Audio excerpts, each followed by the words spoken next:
are a third of a way through our 1,000 day journey. We are currently in Milton. We have a moose hide down. We have lots of stuff and things. I need to break that arrow down real quick. Oh, we're super duper tired. Holy crud. I didn't realize we were so dang tired. Wow. We got our bearskin bedroll, just to give you a little idea of where Will Eggy Jr. is sitting. We're currently on day 331. We have our skills all carcass harvesting, cooking, fire starting, archery, and mending are all at 5. Ice fishing's at 4. We currently have a rabbit skin hat, rabbit skin gloves, moose hide cloak over a bearskin coat.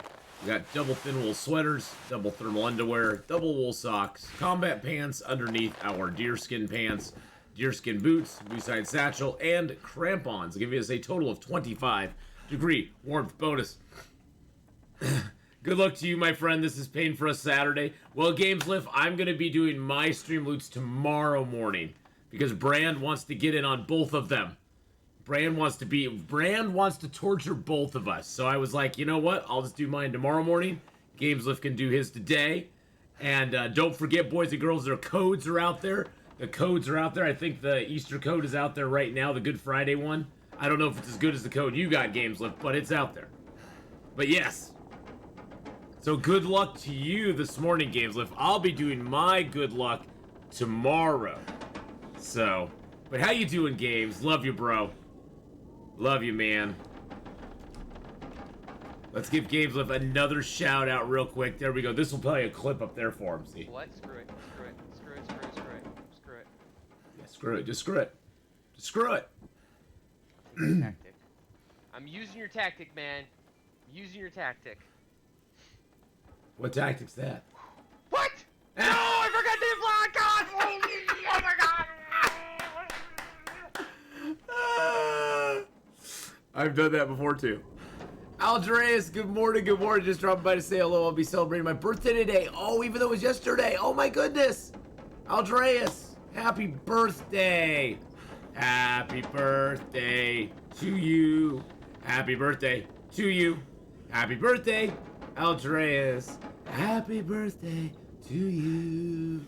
Also, I'm going to get a hold of you tonight about getting the crew together. Stream team. I have 5 of us that are yeses. Oh, nice. Nice. Yeah. You know, Gameslift, it's been on my mind about our stream team for a while. I wanted to talk to you, like, over Discord or something and find out if there's anybody else you wanted to add to it. Kind of got to get it. I wanted to talk to you about it as well. So, definitely. I'm going to be streaming, though, till, like, 9 o'clock tonight, which is, like, midnight your time. What time were you thinking? What time were you thinking about? Because I could take a break and we could talk or chat or something, or even have a live chat on chat, or I don't know. We can figure it out. Got to run. It's party time. We'll have a fun party time, Aldreas. Have fun.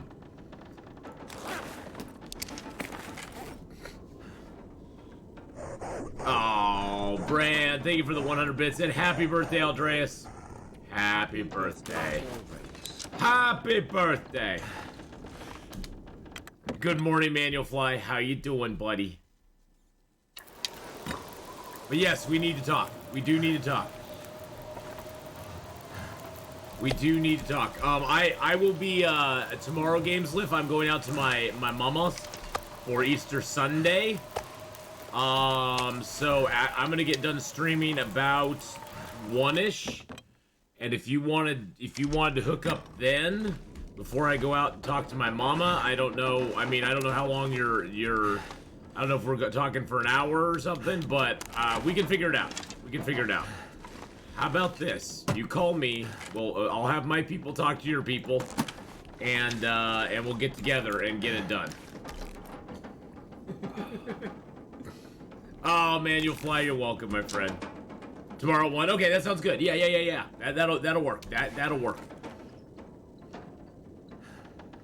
That'll totally work. All right, let's get some sleep.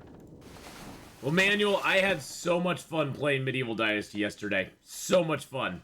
It consumed me yesterday, and I want to get back to doing it, so my associate will be in touch. Nice. Yes, I'll have my people call your people. We'll get together, and we'll make a pact. We'll get together and we'll make a pact.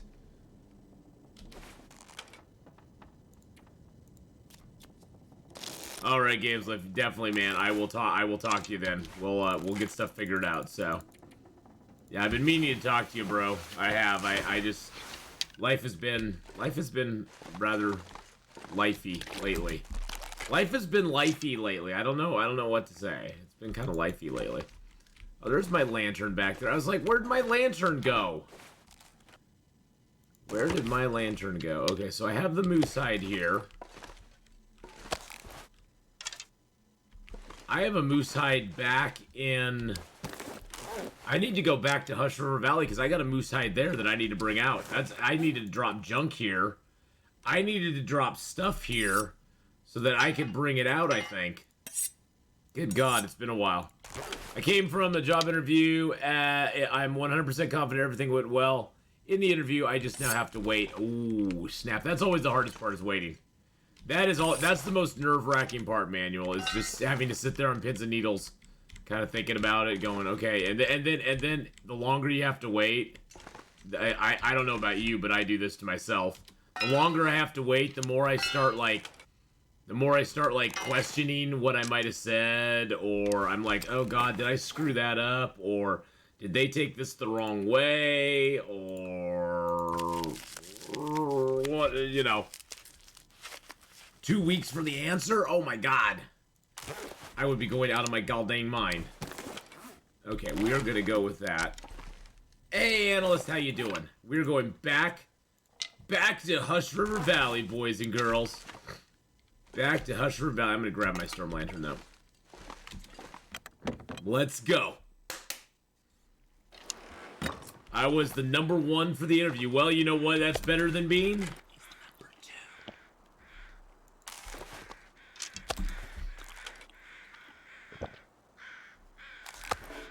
Alright.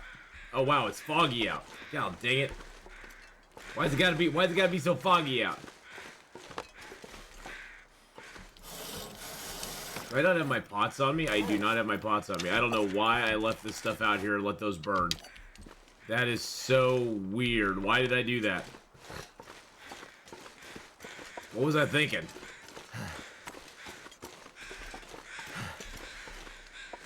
But Analyst, how are you doing today?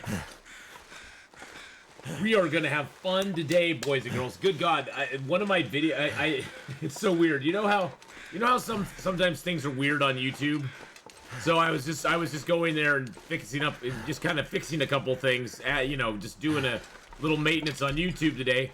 And I was like, oh my God, my first Days Gone video has like almost 3,000 views in less than a couple of days, which for me, as a small YouTube channel, is kind of weird.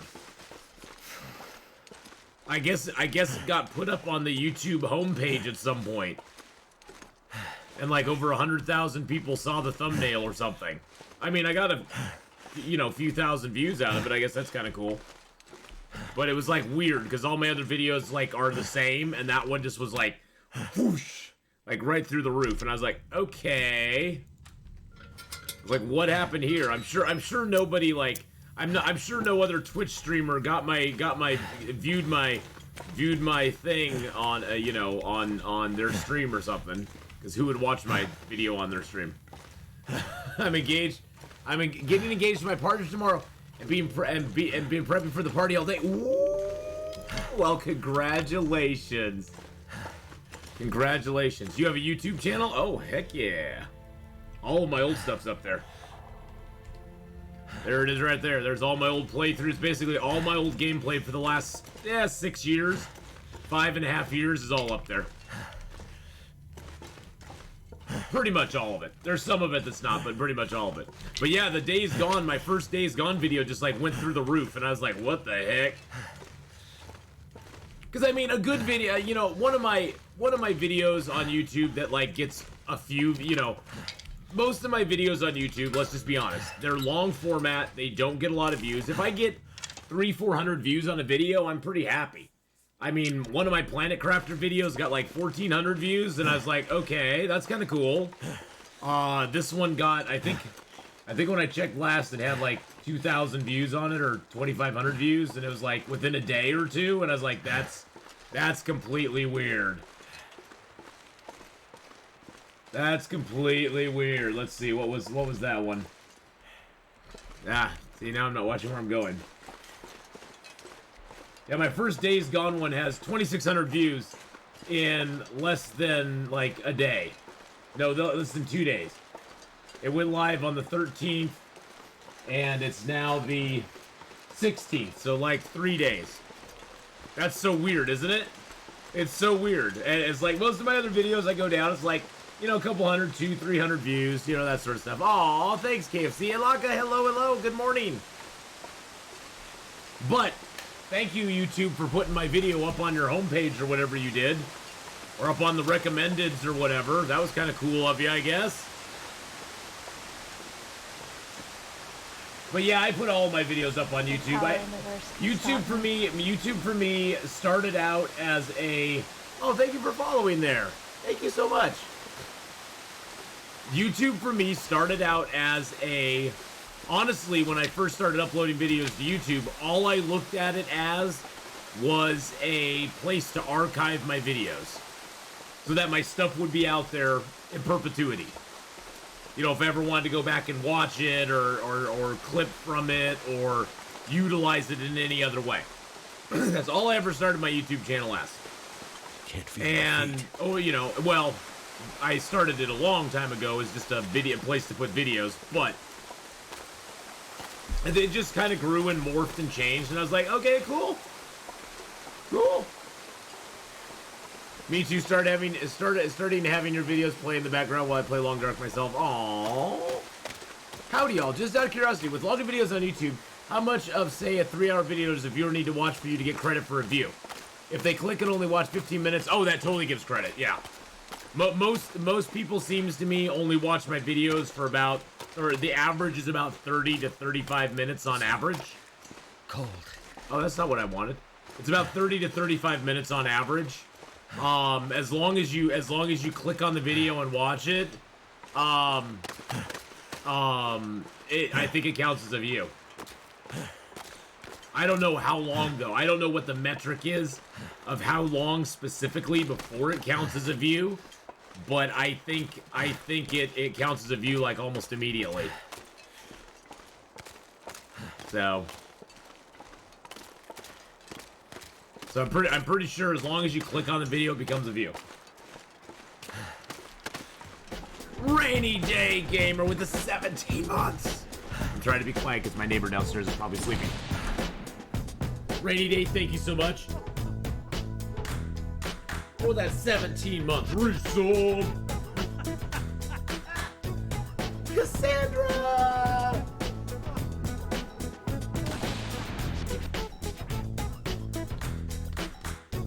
Thank you so much. And hi, Cassandra. How are you doing? How's it going today? 42 just Rainy Day. Thank you so much. That's so nice of you to do. I think I killed most of the wolves around here. So... We are back in Hush River, for those of you not up to where we're at. We're back in Hush River. I came back here to get a couple things. Oh.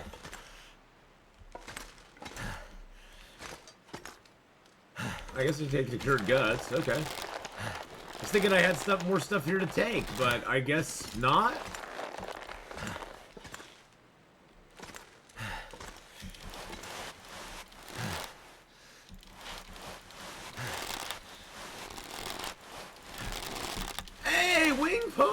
How you doing? You're in the middle of moving. Oh my goodness. Oh my goodness. Kirby, hello, hello. Gamer Drew, hello. BK, hello.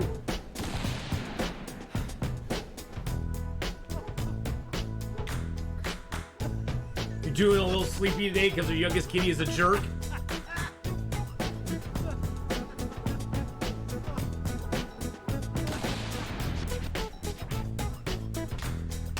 Thank you, Gamer Drew, for that 7-month resub. There are different. There are different. Subscribed for 7 months. Hello there. Hello Another there. month here. Hope you're having a great day. Well, thank you very much. I hope you're having a great day too. There's different algorithms on YouTube views. If you go deep into them, it'll show. You know, BK, I tried looking into it, and my brain just starts melting down. John Knob, how you doing? Watching some of your YouTube Long Dark stuff on YouTube. Very good. Fair play to you, man. Well, fair play to you too. And thank you so much for watching. I appreciate Twinkle. Hello, hello. How are you doing today? Hope both of you are having a great day. We are on our 331 day interloper character right now. He has skill 5 and pretty much everything except fishing. He's got his full set of skin clothing. He's got all his clothing on. We're rocking a 25-degree warmth bonus. We got a 47% protection and a 11-degree windproof bonus. We got our bows. We got our arrows. We got 27 arrows, as a matter of fact. I came back here for something, but I guess I came back here for nothing at this point. So we'll grab a couple pieces of coal. Oh, look, there's food. Does rewatching a YouTube video count as a view? Do replays count as views? Yes, but only if the replays seem natural. If you replay a video once, it will count as a view. However, if you constantly refresh the page to artificially up the view count, YouTube will pinpoint this as spamming practice. Oh, okay. The user watches it on... YouTube wants to make sure views are coming from real people. Views are only counted when the following 2 criteria appear. A user intentionally initiates watching a video. The user watches it on the platform for at least... Oh, so it's 30 seconds. Okay. There you go.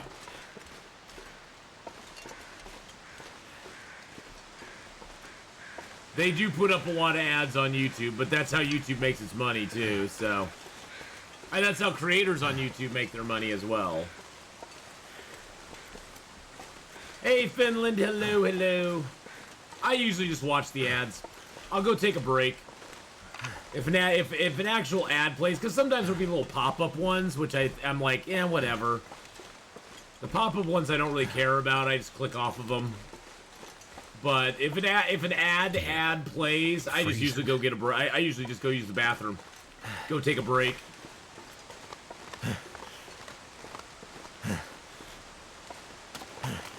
I'll watch it at the start and mid. Yeah. My YouTube has no ads. I pay for premium, which I guess actually supports creators. Yes, it does, yeah. If you pay for premium, it actually supports the creators on YouTube as well, so. I think YouTube counts the first time viewing as a view regardless. I could be wrong, though. Yeah, see, I don't know how it works. I'm not a big YouTube person. I'm not steeped in how it all works, so. Hey, Wing Pony Medic. Thank you so much for being here. Mrs. Honeypot, hello, hello. How you doing? Run, bunnies, run. Run. Dun, dun, dun, dun, dun, dun. Run. Run. Most of the YouTubers I follow are also streamers. Enjoying your long weekend. Nice. Yeah, I don't have a long weekend, but today we're streaming. We got Long Dark for the next like 3 hours, 45 minutes. We're gonna play some Days Gone again today, and then we're also gonna play a little more Star Sand today. So it's sort of a mix of things Friday. Oh Jesus Christ, that deer scared the holy crapolas out of me. Sort of a mix of stuff today. And then tomorrow I'm gonna be doing Long Dark stream loots to start the day. And then in the afternoon, I'm going to be going out to my mom's. I'm going to talk to GamesLift for a little bit. Then I'm going to go out to my mom's for an Easter dinner. And then I'll be back that evening and playing some Escape the Pacific. So it'll sort of be a broken up stream tomorrow due to personal things.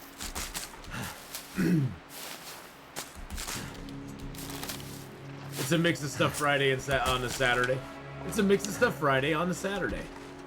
Yeah, pretty much. I'll go with that.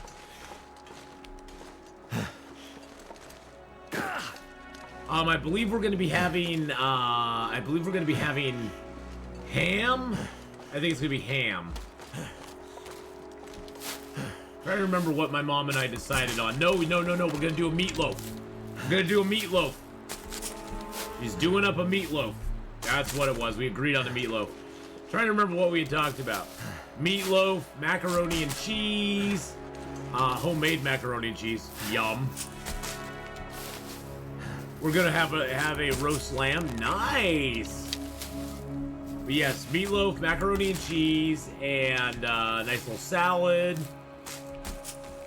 I don't know what we're doing for dessert. I think we're just doing like ice cream or something.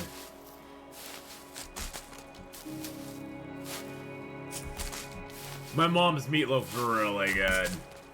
I know everybody says that about their mom's meatloaf. I think it's because it's your mom.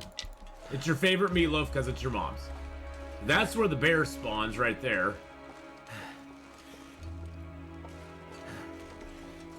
This is the bear's den over here.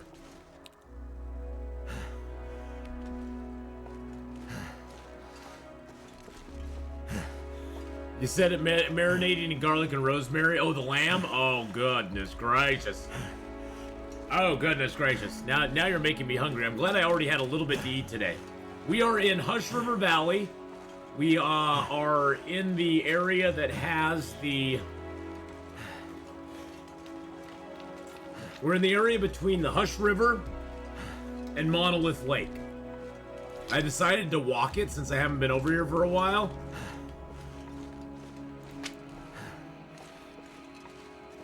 There's a little cave over here, and then there's a cave further down as well. Then there's a rope climb that we have to go up. I haven't been here for a while, so I decided I'd come back over here, see what's what, see what's up. Hey, look, we have some food here. Nice. And a little bit of coal back here, too. Nice.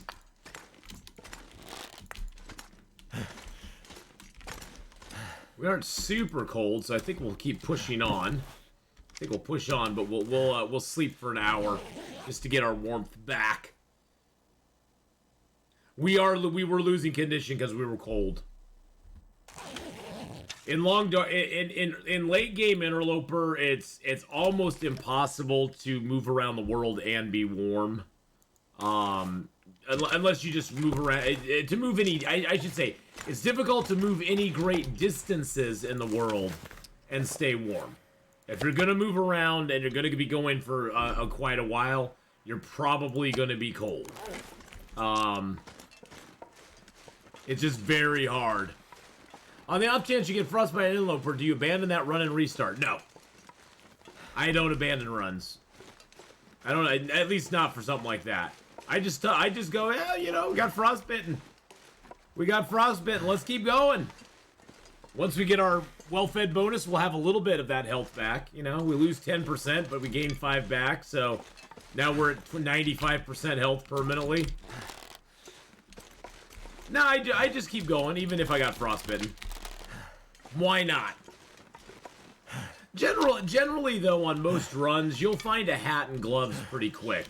About the only place you won't get... about the only place you'll get frostbitten in the game is your hands and your hat, and your head. So once you have a hat and gloves, you're pretty well set, because you always start the game with something covering your chest, your legs, your feet. So you always have those 3 taken care of. So your head and your hands are really the only things that can get frostbitten. And if it gets bad enough and you haven't found something yet, I haven't done it very often, but I've actually crafted my own hat or gloves out of cloth.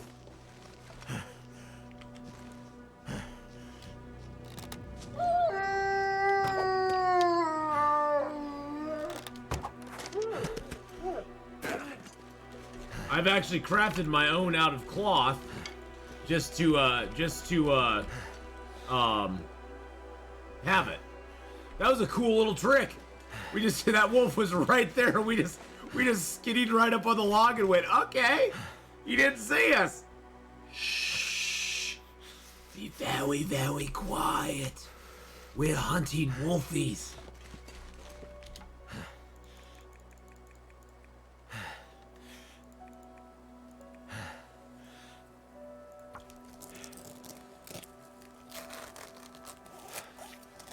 I need to drop something. Nope. We got a little bit of food now. Running. There's a cave right over here we'll go to. There's usually not any wolves near this cave, except for that one. We We also need to make some water, so why not? Can't believe we didn't take any cold damage doing that. Yeah, you know, there we go. Yeah, the craftable hat and gloves really helped a lot. Although generally, you know, BK, I've never really had trouble finding gloves and a hat early in the game. Even if they're driving gloves. And I think that's something people don't understand, is even if they're driving gloves, they'll still protect your hands from frostbite. So as long as it's something that goes on your hands, something that goes on your head, it doesn't matter if it's good, bad, whatever. Just utilize it. Because it'll all work for you. Oh look, we got some sticks back here. I wonder if we can get a Maglin's fire out. It looks pretty bright out here, doesn't it? Let's get into the cold part of the cave. Yeah, Maglin's time. We like that. Jeez Louise. Maglin's fire rocks. Maglin's fire rules. All the boys drool. Hold on just a second. Oh, my friend texted back. Hold on a second. Hold me closer, Tony Danza. Put one piece of coal on there. There we go.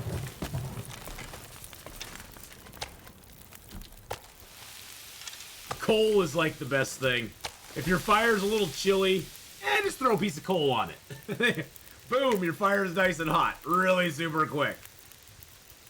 We need to make some wah-wah too. We need to make a little water. This will at least give us a little bit of food here. Might as well just put some water on this one over here.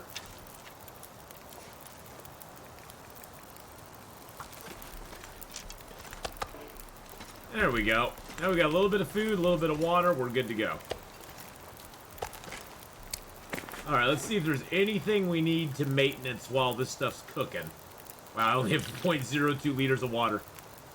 Nope, I think we're good. I can break down that torch. I don't need two. I honestly don't even need another torch. I think the only reason I had these torches was I was going through caves. With Fire Making 5, as long as you have a stick, a piece of cedar, or a book, you can start a fire with a single match at 100%. At 100%, you don't even have to.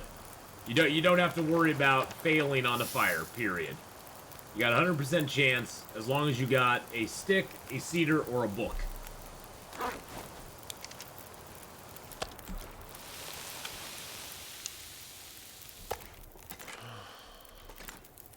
So you don't need to torch. You don't need to do the torch trick any longer. But that really only happens after you get to fire starting 5. Before that, it's still best to start fires with torches because you can always fail, and you don't want to fail.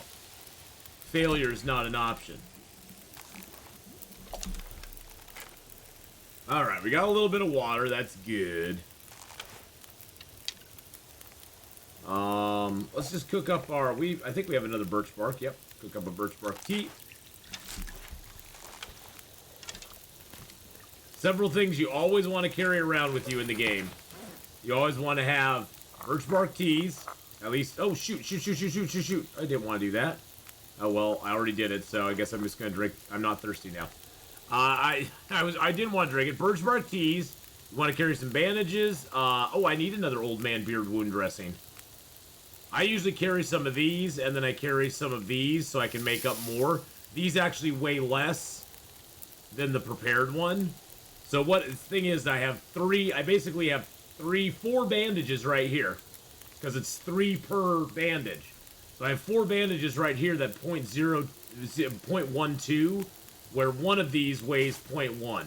Usually I like to have 2 of them already made up, because at most a wolf will do 2 bite wounds and 2 infections to you, in general. A bear will sometimes do 2 wounds, but generally does 1. But the wolf usually does 2 wounds, 2 infections. So it's always good to have 2 old man beard wounds around just to take care of that infection risk. The bandages, you just put dinner in the oven, miss anything? Nope, we killed a wolf, we stuck up on a log, killed a wolf. We now are cooking them up and enjoying them in our little cave here before we're going to climb up to Monolith Lake. But you didn't miss a thing. And then I usually carry 4 bandages just because I carry 4 bandages. Again, wolves will usually do 2 bite wounds or bleed you twice. A bear will usually bleed you once. A moose, it'll take 2 bandages to fix. And bandages don't weigh very much. So I usually like to carry 4. Just to be on the safe side. And a few small mushroom and rosehip teas to take care of whatever ails you. And then always carry a few coffees if you got them. And a few cattails, because cattails are excellent food. Excellent food. That 1.2 kilos of cattails is... What is that?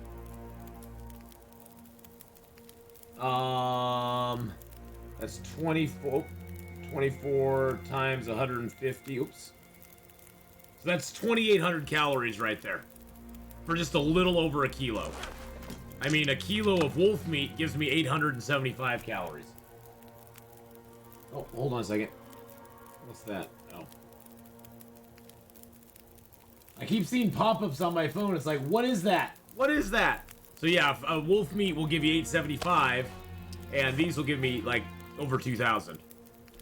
So pretty good ratio there. We got chocolate bunnies too. Oh god, I miss chocolate. I need to get some chocolate bunnies. I need to go down to Walmart tonight and grab myself some chocolates. Teehee. Maybe I shouldn't do that. That's just that'll just make me fat. Something's making me feel tired. That'll just make me fat. I don't want to be fat.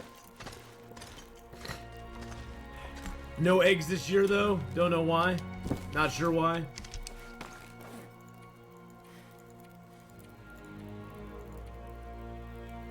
We're at 43, which is fine.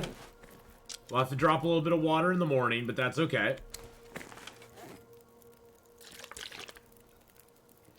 We'll just leave a little bit of water here. Leaving water in a place is never a bad thing.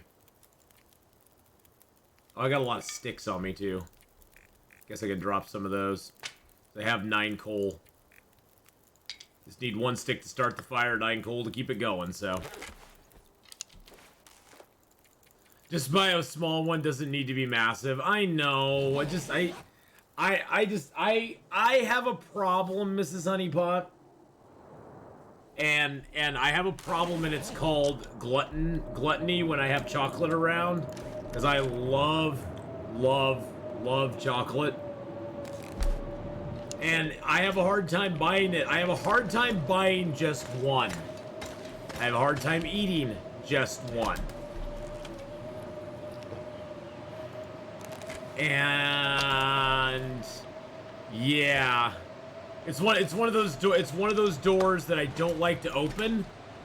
One of those doors I don't like to open because it can lead to problems.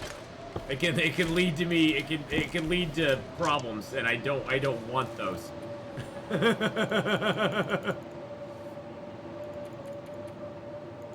Yeah, I have a hard time with restraint. Alry, good morning. You also have that problem. It is really dark. Yes, it is really truly dark. There's night vision for you there, but it's still pretty damn dark.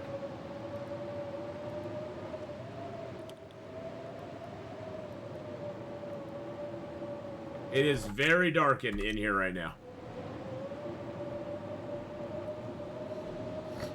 But yeah, I do not have a lot of self-restraint.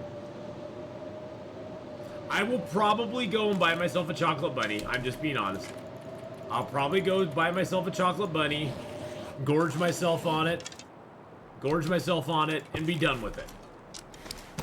Okay, we're at 41 kilos. Perfect. Let's do this.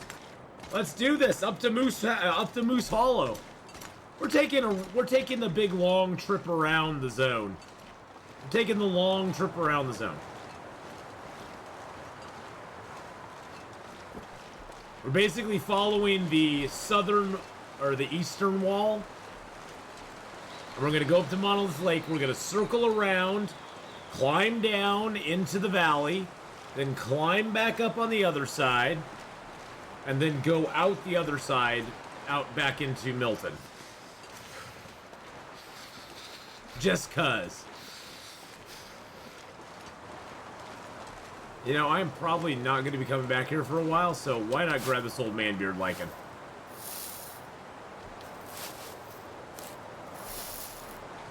Why not? The long dar walk. The long walk. Well, this is a zone that confuses a lot of people. I have gotten really comfortable with this zone, and I enjoy this zone quite a bit. I would say probably out of all the zones in the game, Hush River Valley is in my top 3 favorite zones. If not my top 2. If not my top 1. I really like the zone. I like that it's all outdoors. I think the zone is designed brilliantly. Yes, we're climbing this in one go. Because we got crampons, baby. Unicorn, how you doing? Hello, hello. How's it going, Unicorn Felicia? Yeah, so over that direction is the Hush River itself. There's 2 caves along that wall there. Monolith Lake is over this direction.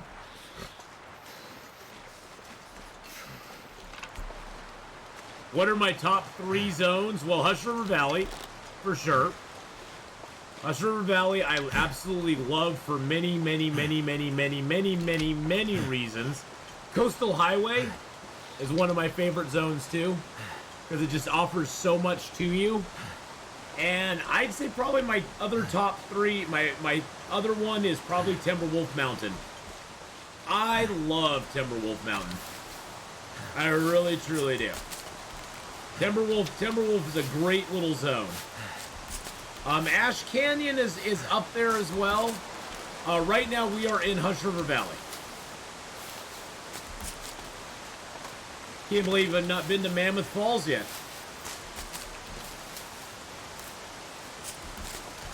No, I see. I don't count that as a zone though. The ravine doesn't technically count as a zone. That's a transition zone. I'm thinking of major zones. Now the ravine is really nice. Don't get me wrong. I just think of that more as a transition zone. I was mainly just thinking of the larger, like fleshed out full zones, which the ravine is not one of those. The ravine is just a transition between 2 places.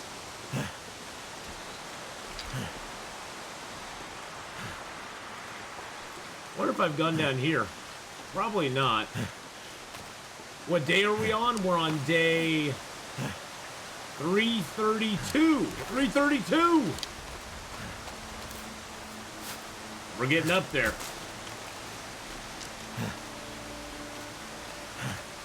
We are getting up there, my friends.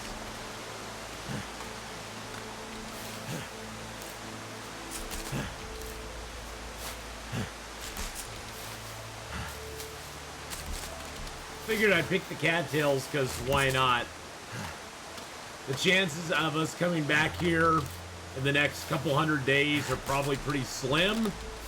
Not unbelievable, but we could, you know, it'll probably be a little bit before we come back here again.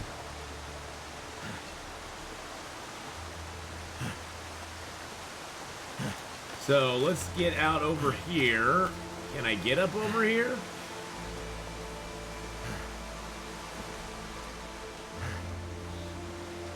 There we go. Ta-da! We did it. Wow. How? Alright. Now these are the moose marks here. We already killed the moose over here, so he's not going to be up.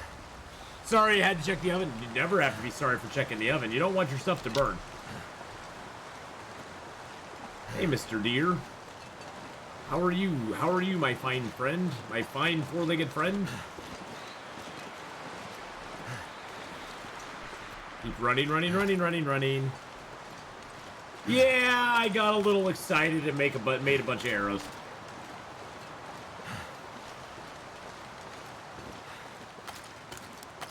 Yes, my top 3 zones in the game.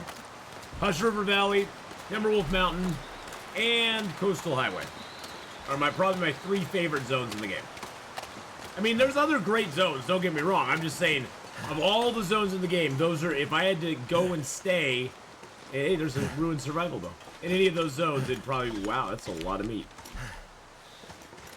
It's a lot of meat and stuff and things. It's a lot of stuff and things. Lots of stuff, lots of things.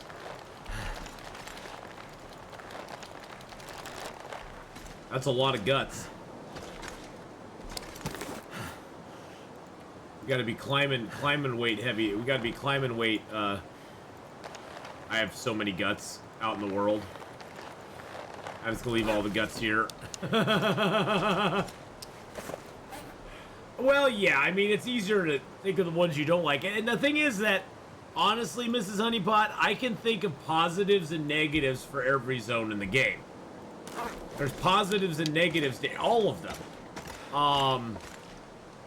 And it's just, you know, it's just if you personally like the zone, you know, that's what it comes down to. Anyone else have issues with Blackrock? Yeah, I'm not a big fan of Blackrock. Not because it's a bad zone. I'm just not a fan of it because there's nothing really there for interloper players. As an interloper player, I don't find going to Blackrock to be of any advantage to me. Most of the other zones I can justify my going there and spending time there. But Blackrock and Bleak Inlet, unfortunately, they don't hold anything for interloper players that you can't, in my mind, get elsewhere easier. Now, Bleak Inlet, you could argue with Bleak Inlet saying it does have 2 moose spawns, and you can go get 2 moose hides there really quick. So that's, you know. So I guess that's something. But the Timberwolves, honestly, aren't worth it. I'd rather just go hunt the moose in other zones, to be honest. I'd rather come hunt the moose here. I'd rather go hunt the moose in Mystery Lake. Or hunt the moose in Coastal Highway or Pleasant Valley. Yeah, exactly. If they'd put some flare shells in Keeper's Pass, not too shabby. Or even could you imagine if that, so you know when you go into the prison and you get the ballistic vest. Imagine if in the office for the warden, you found the little case with flare shells. Alexander, we're gonna do stream loots tomorrow. I know I said today, but Brand came in earlier and was like, Gameslift is doing his at the same time, and I want to do yours too. And I was like, I'll just do it tomorrow. That's fine. So tomorrow morning, Alexander, we'll be doing it tomorrow morning, 9 a.m. I'd sort of been avoiding doing it on Sundays because I've been taking so many Sundays off because I had so much other stuff I was doing.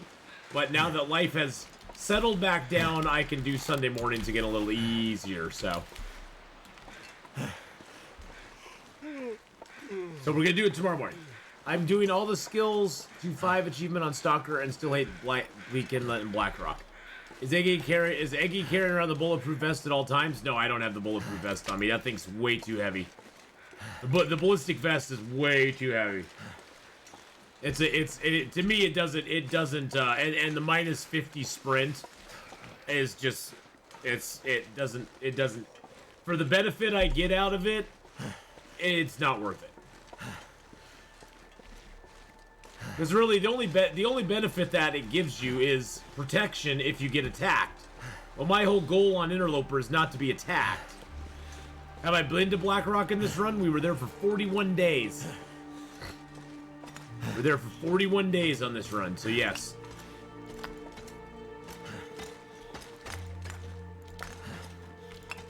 We actually, so we were in Blackrock 41 days, yep. We're on day 332. And we actually got a very nice map of Blackrock. And look, they've actually added roads to the map now. They actually added roads to the map. So you can actually see where the roads freaking are.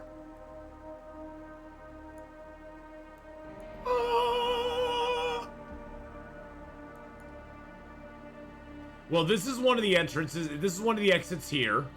So if you're at the Cook's Farm Foreman's Clear Cut, if you just go straight out of there, you'll get to the exit there, to the cave system. The other exit's down here. And if you're at the substation, you come down the road, and then there's a little path. You can't go across the bridge. You have to go down a little path and down onto the water, and then up the other side.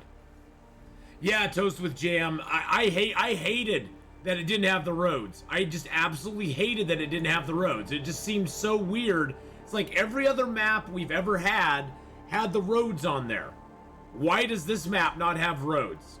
It just seems so strange. So yeah, those are the two exits right there. The one to Timberwolf and the one out to Pleasant Valley. I'm just happy there's a key at the farmhouse again. Yeah, I still haven't got a key at the farmhouse.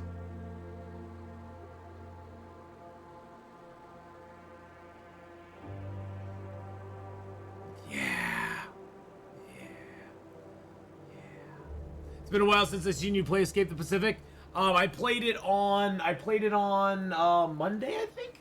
Was it Monday or Tuesday? It might have been Tuesday, and it was so much fun. Seems like a bug that they didn't want to release. That they didn't want to release a small fix for. They had to wait 4 months. Yeah, it's weird. You know, Toast with Jam. I thought it was weird that they waited that long to fix it. Some art exec probably had asked when realized he forgot to add the roads. Yeah, yeah. Oh, yeah. So some art exec probably just forgot about it.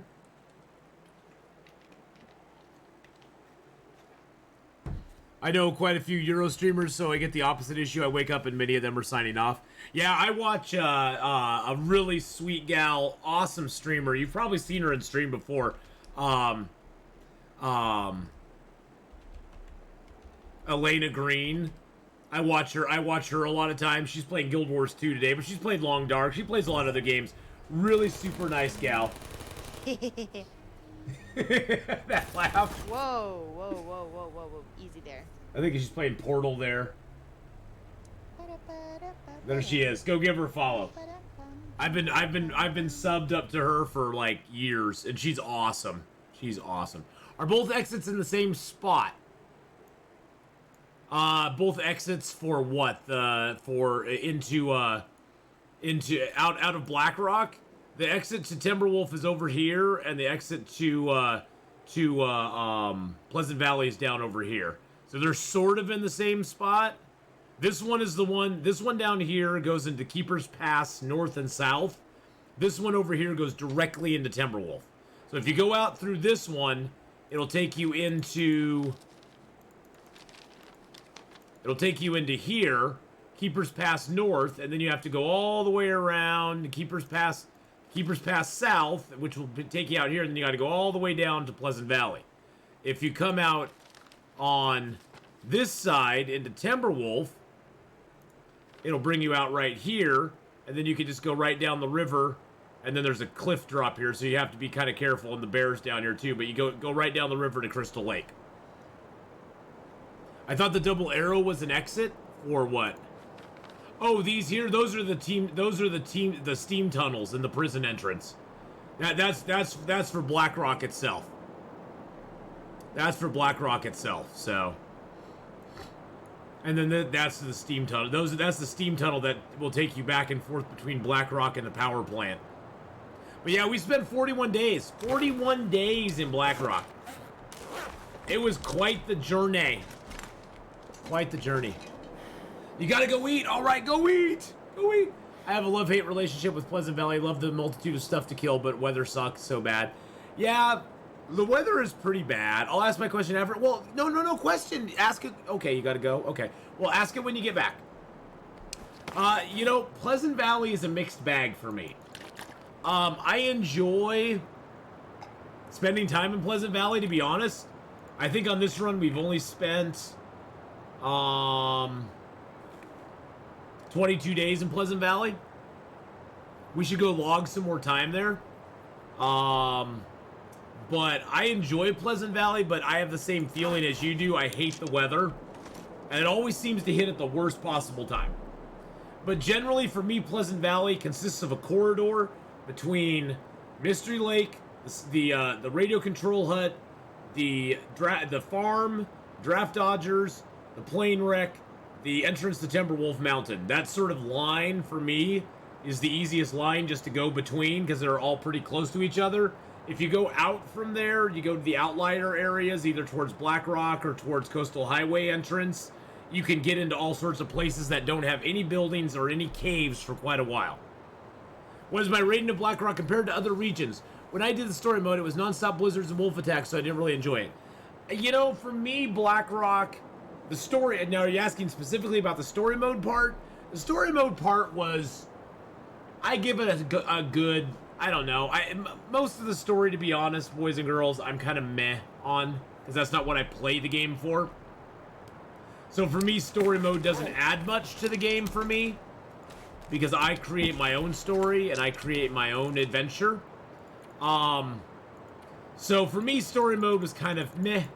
It wasn't that big of a deal either way. But I give the story mode probably, I give it a good, I think the, okay, so you're just talking about in general. In general, I give Blackrock, I give it about a C+ as a zone. The main negative of the zone is I give the gas in the mine an F, because you should not have a mechanic like that, insta-death mechanic like that in a permadeath game. And I know people will say, well, there's a countdown timer that says you have so much time in the gas, but that's like a countdown timer that says get through this gas in this amount of time or you die. It's not like you can opt out of being in the gas. If you're in the gas, when it goes to 0, you instantly die. Boom, you're done. So, that, to me, I don't like that mechanic at all.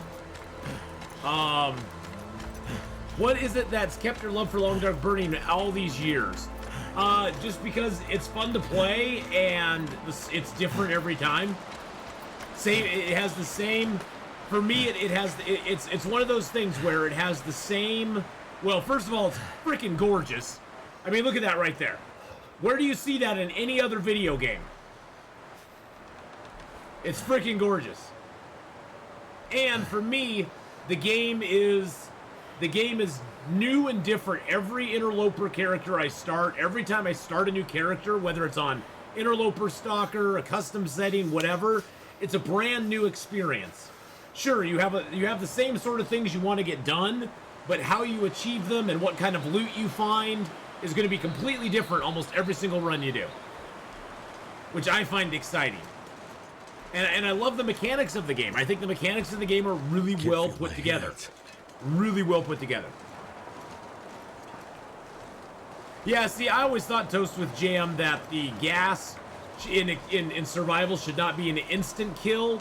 It should be something that when it reaches 0, it starts to chunk your health away. So you can take a stim and try to stim through it, or something like that. But to be an insta-death, that's a little rough on a permadeath game. I have a folder on my desktop with 300 plus screenshots. I know, Analyst, it's hard not to take screenshots. The game is so beautiful in so many ways. So yeah, for that is one of the main reasons. Well, that and the Timberwolves. I've never been a fan of Timberwolves. I think they don't work right. The mechanics on them need to be refined a lot. I think the Timberwolves are very clunky mechanic in the game. And it's not just because they're nasty. I think they work very clunky. And you know, most of the other stuff in the game works pretty smoothly, and the Timberwolves just kind of ruin it, to be honest. I don't like how they act. I don't like how they kind of almost freeze, like when they nip you, they kind of freeze you for a second, and you can't really do anything. You're like stun locked for a minute. I think that's kind of goofy. There's just a lot of things I don't like about the Timberwolves. They're manageable, but they're annoying. And for those two reasons, that's why I give Blackrock a C+. Plus, Okay, there's a third reason. There's nothing there that I cannot get elsewhere in the game with less hassle and less problems. It's not like Ash Canyon. Ash Canyon is great. Ash Canyon is probably, in my opinion, Ash Canyon is better than Blackrock for one simple reason. There's a reason to go there.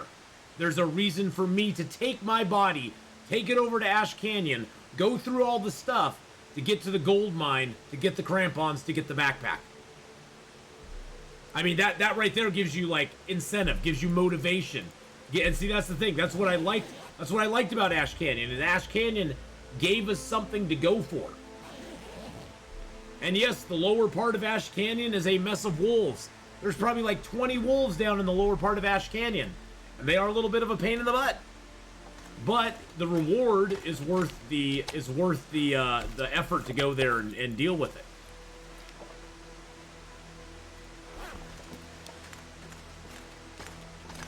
So, it's all and an interloper, Timberwolves fighting you from the other side of the region is the most frustrating. Oh yeah, or when they smell you. See, that's the thing, is like when if you're carrying any sort of meat or guts or anything, the Timberwolves smell you from a long ways away, and they instantly, without you even seeing them, you just hear, "Arr!" and all of a sudden you get a meter at the bottom, and the Timberwolves are coming towards you. With the regular wolf, if he smells you, you'll see him coming and vectoring in from far away, and you can either choose to drop the meat and have him just leave you alone, or you can deal with him. But the Timberwolves, you basically, if you're in Blackrock, don't carry meat, don't carry guts, don't carry anything that smells, because they'll smell you from a mile away and they'll activate and they'll come and get you. Well, see, the marine flares and noisemakers are fine. The problem I have with Timberwolves is that, and if you use noisemakers and flares, or torches, or fires to delay them from attacking you, and you basically throw stuff at them until you break their morale, that's great, but they'll just come back. If you're trying to explore the zone, and see, for me, The Long Dark is an exploration game. For me, The Long Dark is about exploring, discovering, and so unless you're just traveling through the zone and you don't give a crap, scare all the Timberwolves away and just go. But if you're wanting to explore the zone, look into all the little nooks and crannies, find the caves, find out all the cool little things that are like the little gewgaws that are in the zone, you pretty much have to eliminate the Timberwolves to be able to freely move around and do some mapping and explore all those little nooks and crannies. And if you just scare the wolves away with noisemakers or flares or torches or fires, they're just going to come back. It's going to be a constant thing that's annoying you over and over and over again. And that's just it's kind of annoying. I just don't, like I said, I don't like the aspect of Timberwolves. I never have. They're better. They're better now than they used to be. They're better than they used to be when they released Bleak Inlet, but I still don't like them. I still have no idea. I still don't like them. See, I thought one thing I like about Long Dark is that in reality, most of the conflicts you have with animals can be avoided if you are careful enough, and if you are watchful enough, and if you are wanting to avoid it, you can avoid it. With Timberwolves, you pretty much have a 0.0 chance of avoiding a Timberwolf attack at some point in time. It's going to happen. You don't have a choice at all. It's like a forced conflict in the game thrust upon you. And I don't like that. I like being able to go, you know, this wolf, I know there's a wolf out here. There's a deer over there. I know there's a wolf out here. I can just avoid him if I don't want to fight him. I can just avoid him. I can go looking for him, but I can avoid him if I don't want to mess with him. I don't have to take him out. With the Timberwolves, if this was Timberwolf territory, I'd be like, well, I guess I gotta clear the Timberwolves before I can move along. Which is just kind of frustrating. They shouldn't be like that. I was watching ones, and the Timberwolves are so much worse after this update. They don't stay in their zone. You can have 2 or 3 packs on you at any time now. Wow. That sucks. That sucks. Yeah, I know ones has been doing that 50 days in Blackrock start thing on the no one gets out alive. That man has way more patience for that than I do, because I'd be like, nah, I'm good. I'm good. I'm good. The no-go, bruh. The no-go, bruh. It's making my head feel thick. Yeah, but that's the thing is, like, if Blackrock had some sort of hook like Ash Canyon did, I'd probably have a more favorable opinion of it. But really, the Noisemaker and the ballistic vest are nothing that draws me to it. It's not anything that makes me go, ooh, I want to go there so I can get that. Even, I mean, it could be as simple as put 6 more flare shells in Blackrock prison in the warden's office. Put 4 more flare shells. I would go to Blackrock to get 4 more flare shells on Interloper. And I know most people would. Because we're limited to 12 shells in the entire Interloper game. 12 shells is all we get. If we could get 4 more, that's huge. I would go there for 4 flare shells every day of the week. I mean, that's pretty much all I would go there for, but I would go there for the 4 flare shells. That would be, it would be cool.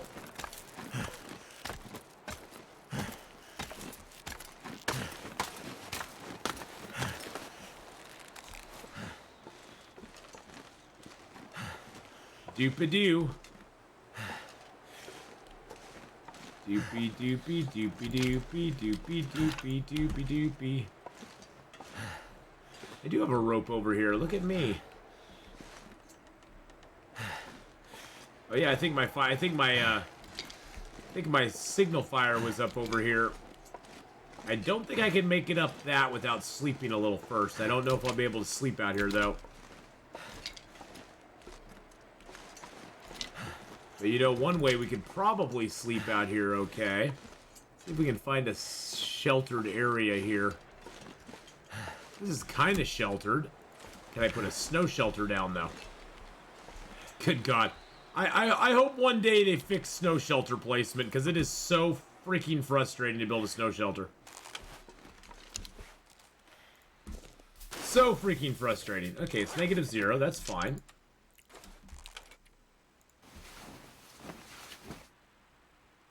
The only reason I'm using the snow shelter is because I have a bearskin bedroll. Don't try it with a regular bedroll. It can get really cold really quick. Like right now.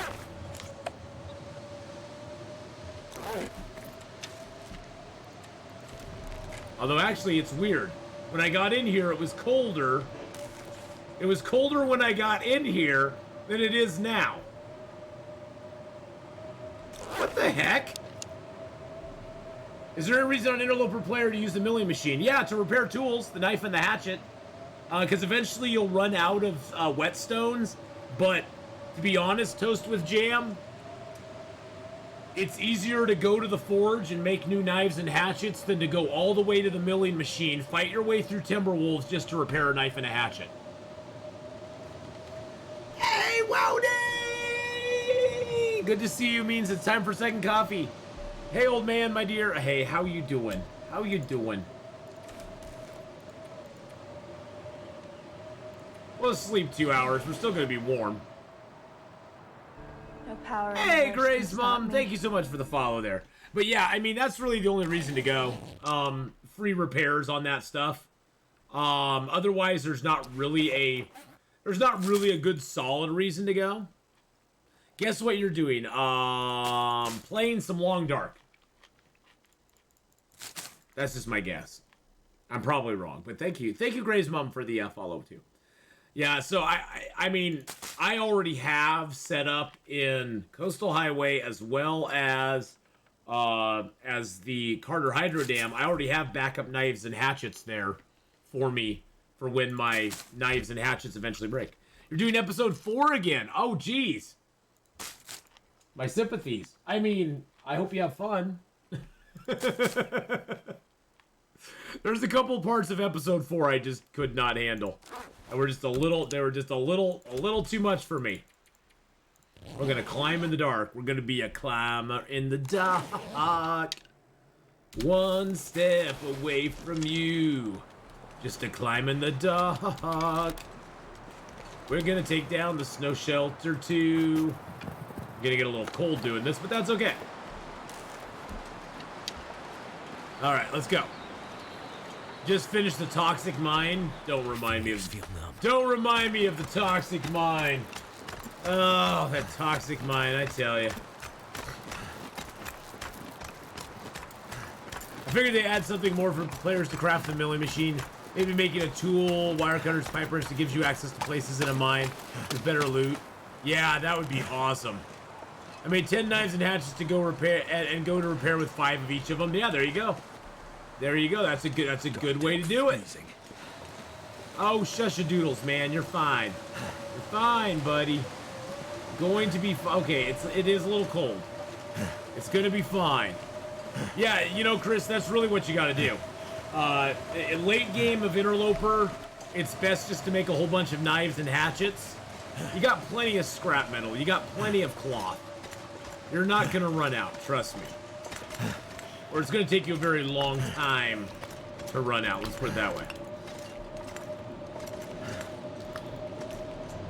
Hey, at least I'm getting the coal respawns. That's kind of cool.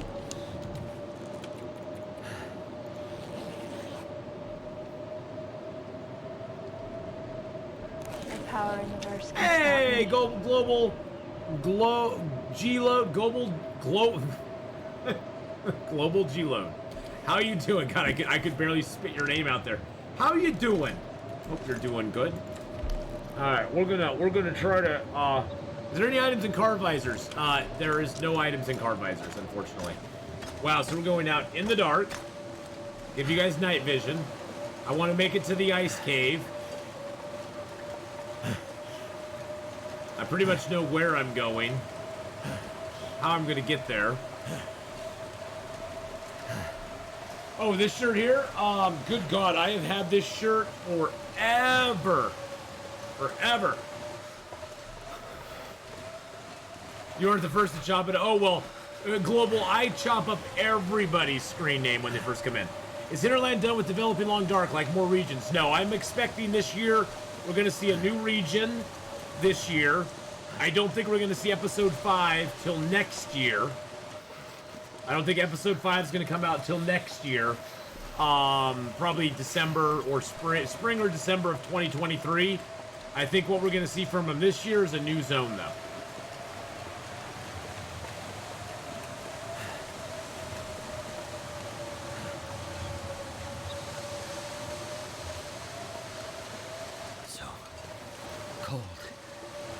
Yeah, I know, buddy.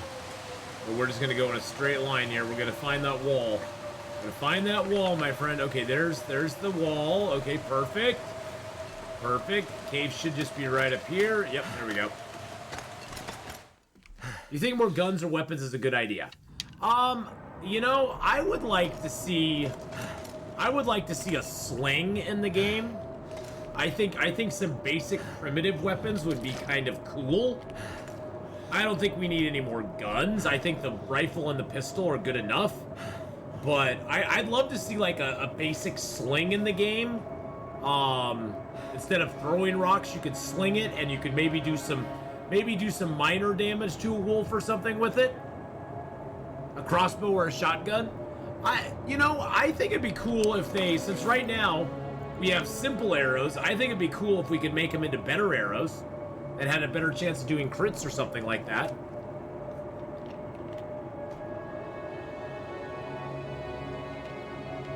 Yeah, Rook. I think Rook that we're definitely gonna see some good stuff. Yeah, it's like either a slingshot or a sling, an actual one of those slings that you and you let go. One of the ones that you actually like twirl around. A slingshot would be something too, but for actual like hitting animals and stuff, slingshots aren't the best.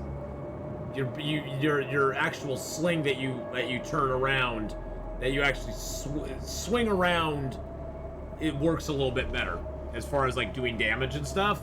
But you could have a slingshot too. Moon mine a map north of Desolation Point. Yeah, that'd be great. I think actually we're probably gonna see.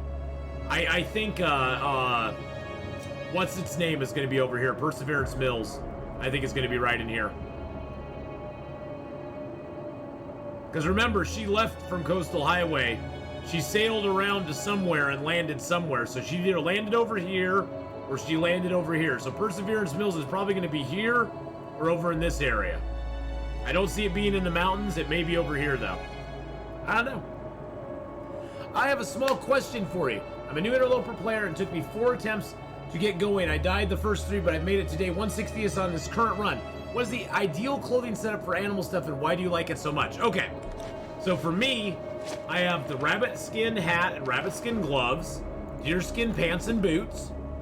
I just personal preference on my part, I wear a moose hide jacket over a bearskin coat, mainly because the moose hide jacket has better wetness and protection than the bearskin coat does. And I still get the warmth from the bearskin coat, but I get all the bennies of the wetness and the protection, which gives me a nice juicy protection. And the moose hide coat weighs a little bit less. It gives me less sprint and a little less weight than the bearskin, and it wears down really slow.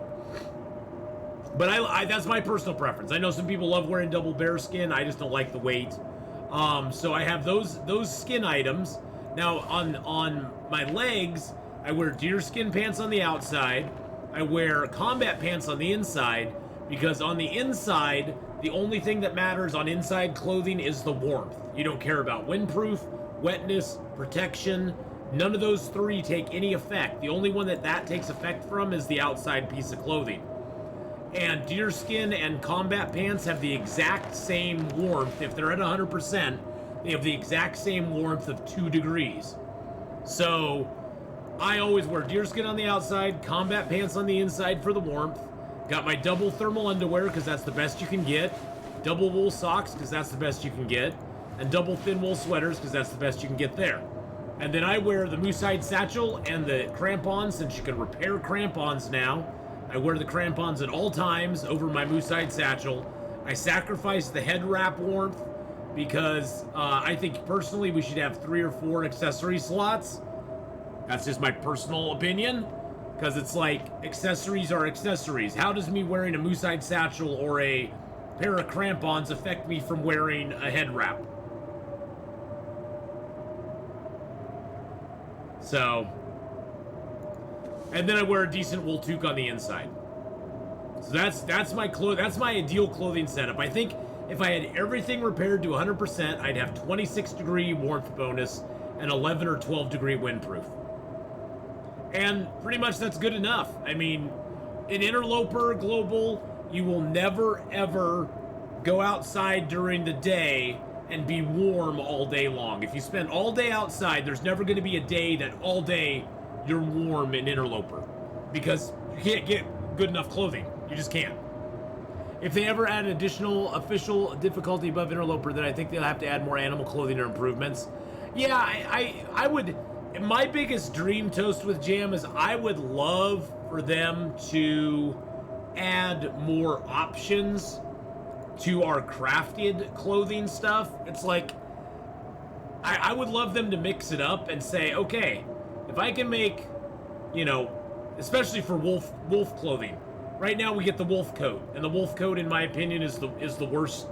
I mean, other than it being easy to repair because there's wolf skins everywhere because you're always killing wolves, I don't really care. I don't really like the wolf coat. I don't ever make a wolf coat. It takes me 32 hours to make a wolf coat, and in that time I can have bear and moose dead, and I can just craft those up instead. I would like to see some other thing for wolf skins. Personally, I would. I'd love to see other things for wolf skins. So, but congratulations, by the way, on being a day 160, or way to upgrade your crafted clothing or crafted items to last longer. You know, Nate, we've talked about that a bunch before, where it would be awesome. One of my other dreams is that, say you have a whole bunch of rabbit skins, or you have a whole bunch of wolf skins, having a way to modify existing crafted clothing and line it with another skin. That would give it a bonus to one thing or another. Like if you added rabbit skins, it would add to the wetness protection. If you added wolf skins, it would add to the windproof. If you added deer skins, it would add a little bit to the warmth. And you could modify the clothing and bump it up and down by a couple, like a degree or a half a degree or a percentage of what it is already. I think that would be awesome. That would be awesome if you could do that. Now, the downside that they would have to make to that is that if you go to repair, say, a deer skin pants that's lined with rabbit skin, you're going to need a deer skin, a rabbit skin, and a gut, or maybe 2 guts, to repair it once you've modified that. Once you've modified it. A modified piece of clothing requires more stuff to repair down the road. Which is a trade-off, you know, but you get a benefit. You get an immediate benefit from it. So say you put rabbit skins in it, and it now goes up a degree. So instead of 2 degrees, it's 3 degrees warmth. Great. Now it takes a rabbit skin, a deer skin, and a couple guts to repair down the road. I want to layer my bedroll with hides. I want to see him Kirby allow us to make a bedroll from any animal other than rabbit. I want a deer skin bedroll, a wolf skin bedroll, a moose skin bedroll, and the bear skin bedroll. Why not? Have each one have different stats. Have each one have different, make some of them easier to make and shorter time, but they don't, like the wolf skin, deer skin bedroll could be like, could be less time to make, but they don't give you as much warmth. They give you maybe 4 degrees, they maybe give you, not 4, maybe give you 7 degree warmth bonus instead of 5. Make the bear skin bedroll do what it does, make the moose skin bedroll be a little worse than the bear skin bedroll or something. I don't know. I think that would be really cool if they allowed us to do that. Because why not? If we can make a bedroll out of a freaking bear, why can't we make a bedroll out of a moose or deer or wolves? There's lots of stuff I would love to see them do. Are they going to do it? Probably not. But also layering bedrolls with rabbit hides has been an idea that's been floated out there a long time too. I wouldn't mind adding grizzly bears and grizzly bear skin coat. See, we've also talked Ark's line. That's one thing we've talked about too, is I think one of my biggest disappointment with Timberwolves is that Timberwolves do not give you a unique pelt that is specific to Timberwolves, with the unique recipes that are specific to Timberwolves. Why do they not have a Timberwolf pelt and give you and you can make, say, Timberwolf coats out of it? Or alternatively, make Timberwolf pelts the ultimate in modifying your clothing. Make Timberwolf pelts make nothing, but they allow you to modify your crafted clothing with Timberwolf pelts. That would be cool. I'd be totally down for that. That would make me want to go hunt Timberwolves. I'd be like, well, it's time to go hunt them Timberwolves. It's time to go hunt the Timberwolves because I need some more Timberwolf pelts to pimp my clothing a little bit more. Maureen, how you doing, Maureen Jonas? How you doing? Maureen, how's it going today? I know I keep saying your name wrong, and I'm very sorry about that. But Jonas, I'm just gonna say Jonas. That's easier. Jonas, how's it going, buddy? But yeah, that'd be awesome. That would give me that. See, that's what I'm talking about, though. The whole motivation thing is give me a motivation to go to Bleak Inlet or to Blackrock. Give me some sort of motivation, be it either Timberwolves are a unique animal that have a unique pelt, or there being some item there that I can't get anywhere else that directly allows me to better my situation in Long Dark, especially in Interloper. And neither of those zones really have it. The Noisemaker blueprint? No. Not in the least bit. The Noisemaker is just kind of, it's a cool little Goo-Gah. I've never found a use for it though. You see, hello. I've never found a use for it. I mean, supposedly you can kill animals with it. I guess that's kind of cool. If you wait for them to be right in your face and you throw it at them. But I just rather shoot them with an arrow. I can do that already. I could shoot him in the face with an arrow and be good. Alright. It sounds rather stormy out there. How's this run going? Well, it's not going too bad. We're on day 334. Let's see what the weather looks like out here. Ah! Ah! I'm gonna wait for it not to be stormy.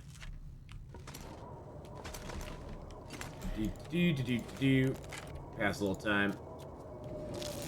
Oh, it got worse. Okay, sounds like it passed now. But yeah, I mean that's the thing is if you spawn in Blackrock or AC, would you go for bedroll or in Blackrock or go to Mystery Lake?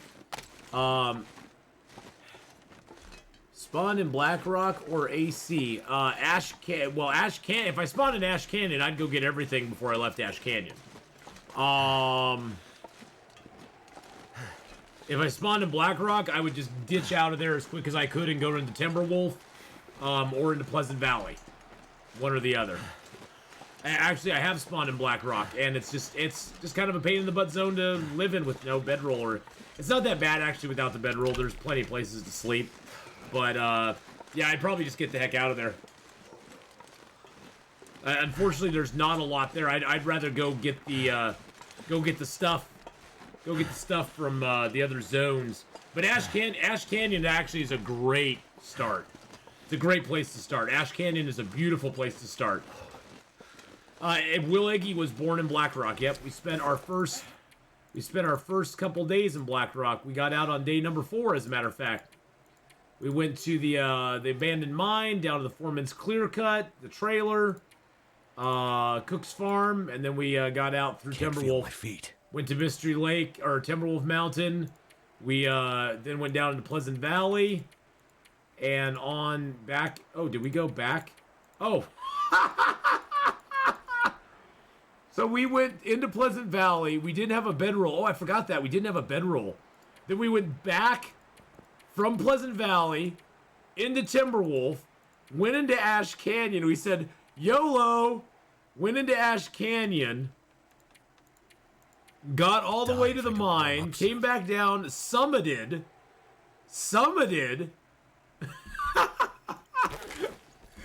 Yeah, we sort of YOLO'd it on this guy. What happened to Will Eggy Sr.? He died in Blackrock in the gas. I probably did take some clothes from the plane area in PV. Will Eggy was not born, he was forged in the gas caves from his fallen father, yeah. Yeah, Will Eggy Sr. got gassed.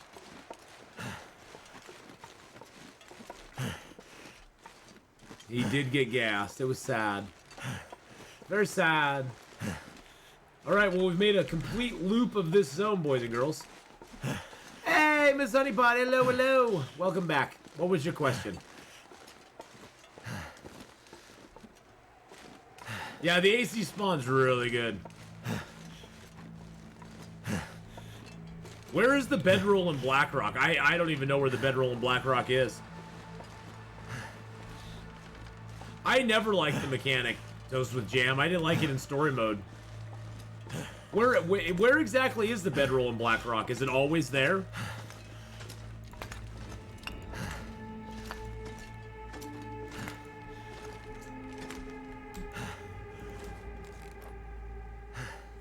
I don't need that. In the prison is one place. Thank you, UC, for the posture check. In the prison is one place for it. Will Eggy the third. Do you know the dam in Blackrock? How do you get to the lower level? The lower level.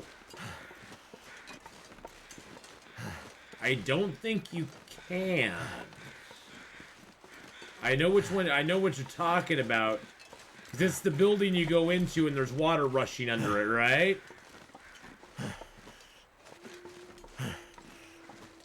I don't think you can get to the lower level. Below the dam is instant death water as far as I know. Okay. Yeah, I don't know how to get to that lower area. I'm not 100% certain. I'm not 100% certain there, my dear.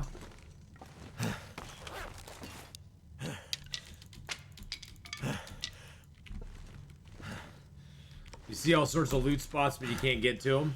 Yeah, I think, at least for right now, I think it is closed off down there. I don't think it's available. There is a canyon, but it's in a different spot from the dam. Yeah, Blackrock is a very interesting zone.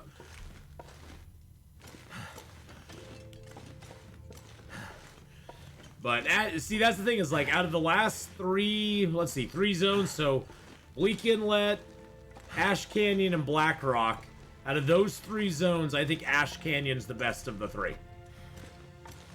I think Ash Canyon offers more than those other two zones combined. To me, it does anyway. It may have something to do with Chapter 5. You're right, Mrs. Honeypot. It might. Mountain Town, it's time to leave. Mountain Town, it's time to get out. The backpack is really good. See, that's the thing, Jake, is that, we were saying, yeah, the backpack is great.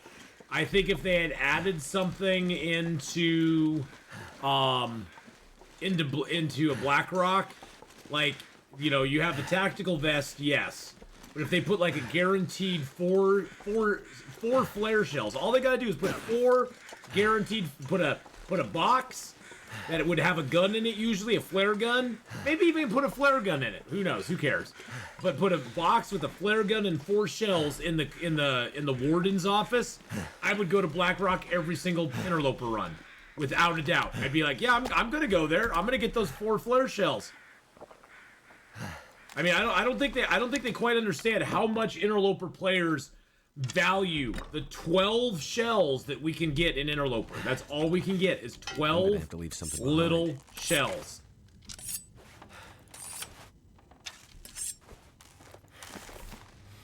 I don't think they quite grasp how valuable those are to us.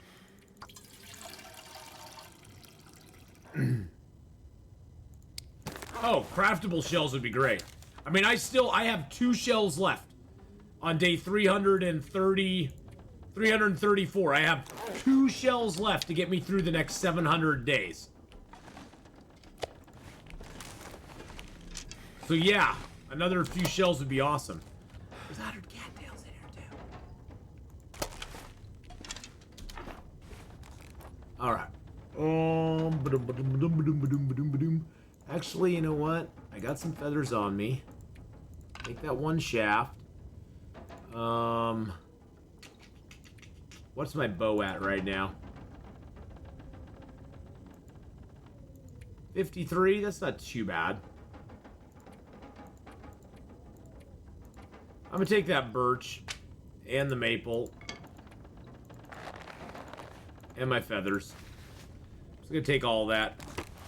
Why are shells so valuable? Because in interloper you only have the possibility of finding, you get 4 shells at the bottom of the ravine in interloper, and you get 8 shells at the summit, and that's it. They're a get out of jail free card. If a wolf or if a bear or a moose is charging you and you have no defense and you have your flare gun out, You wait till the last moment, you shoot it in the face, you're either going to kill it or scare it away. You'll take no damage whatsoever. And so it is like Dist said, it is your get out of jail free card. And so you don't just willy-nilly going around shooting flares. The flares are for specific moments in time when basically the S is hitting the fan, and you're like, oh god, I'm gonna die. Oh god, I'm gonna die. Being able to make remake flare shells would be awesome. I would love to police my flare shell casings. Have to take a flare, maybe some gunpowder, whatever, and take it to Bleak Inlet or to Blackrock and recraft them. That'd be great. That would be great. I love how the Aurora looks, but I'm terrified of the wolves and bears, so I usually hide like a coward until morning. So I do too. I do too. I will go out. I'll go out and stand and look at an Aurora, but I usually don't go out and travel during one. Oh my god, I have 20. No one. I was like, why am I so heavy? I have 26 freaking coal on me. 26 freaking coal. We'll just have 7. Seven's good. There, now we're down to a decent weight again. I was like, why am I so heavy? I mean, goodness gracious. I know I'm heavy D in the boys, but geez Louise. Give me a break. So you have to hit the face of the animal for the shells to work. Actually, Olin, just firing the shell and hitting the animal with it is good enough to scare it. But you have a high percentage chance to kill the animal if you wait till it gets close, if you shoot it right in the face. You'll probably scare it no matter what, but you won't have much of a chance of killing it. Okay, let's grab a little wolf meat or a little moosey meat here. I take a few of these down with me. We're at 48, 49, 50, 51, 52, 53. All right. Hit a moose in the face to make him root off. Yeah. Hauling coal like Thomas the Train. I know. We love to haul coal. But yeah, so Olin, if you just fire it at the bear or the moose, and even if you don't hit it in the face, as long as you hit it, it'll scare them away. They'll run away from you. It's just better to let them get really super close, pull it at the last second, and hit them right square in the face, and you got a good chance of killing them. Remind me the approximate respawn, 6 to 10 days.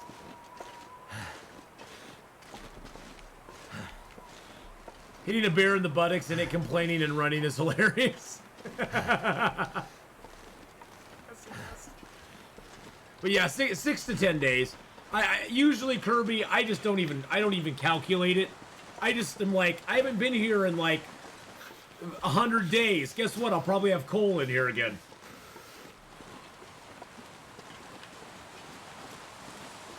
Buttocks is a great vocab word. Buttocks. Buttocks. The buttocks. In the UK, he's Thomas the Tank Engine. I love Thomas the Tank Engine. My kids were obsessed with Thomas the Tank Engine when they were growing up. Holy crap. Even my daughter loved Thomas the Tank Engine. Well, she loved the Hercules movies too. That was her favorite. Been having trouble figuring out respawn time for bears and moose on Interloper. 50 days. The bear is, well, before day 50, the bear and the moose can respawn very quickly. After day 50, the bear is a hard 50-day respawn. And I know this because I've actually been in his cave on day 50 when he respawned and he mauled the crap out of me. The moose is a 50-day respawn as well, but the moose is not always immediately up on that 50th day. The moose, for me, is just a creature of opportunity.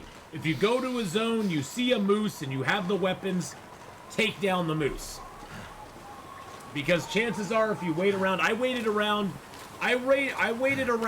one time. I think it was 2 game weeks I waited to get a moose to spawn in the basin. Boots! Thank you so much for the 15 bits! It is a very long time. And you got to remember as well, Global, that over time in Interloper, animals get scarcer and scarcer. That's why I said before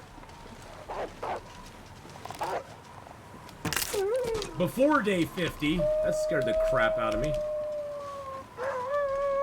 Before day 50, Need to find some place to escape this cold. before day 50, they can respawn pretty quick. After day 50, they take a while to respawn.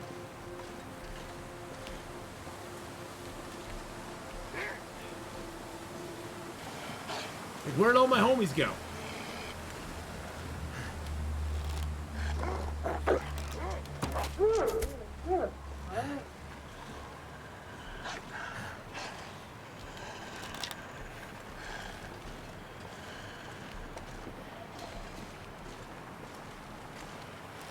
Come on, Mr. Wolfie boy.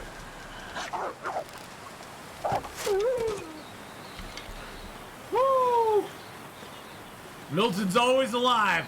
Milton's always an active zone. I'm so cold, I'm warming up again. Woo! Not even picking up broken arrows. Oh, I picked up my broken arrow. I got my broken arrow. I killed a moose with a flare gun before I have a bow. Oh yeah, totally. You can totally do that. You can totally do that. Struggled hard fighting my moose, but I just finally made my satchel after day 150. I actually took a trip to HRB. At the signal fire, not knowing it didn't spawn there with the... Yeah. On Interloper, there is no spawn. You get the Mackinac jacket guaranteed there. That's one reason I love Hush River Valley Global. Because in Hush River Valley, you get several amazing things. You get several amazing things. In Hush River Valley, you get a Mackinac jacket at the smoke signal. You get a heavy hammer there as well. In the cave, you get a head wrap and combat pants. In the other cave, you get the bedroll and a hacksaw. So you come out with 6 really good items. Really, really good items in that zone. Now we come to the House of Plenty. We've got our extra bedroll here. We've got some coal, some firewood. We got a little bit of water, some tools, all of our pots and pans, a few books to read, and oh, what's in here? Oh, look at that. It's all stuff that we can use. Oh, what's in here? Uh-huh. Oh, what's that? What's that there? We got a few things in there. What's in here? Oh yeah, there's a few more things in there too. And we got a few things curing out here too. And we got another moose hide to drop here too. This pack is getting kind of heavy. Oh look, we have a cured moose hide, cured bear hide, cured bear hide. Yeah, this zone's got a lot. I got a lot of crap in this zone. I've got a lot of crap. I can't even put the other moose hide in here, can I? I'll take the moose hide out.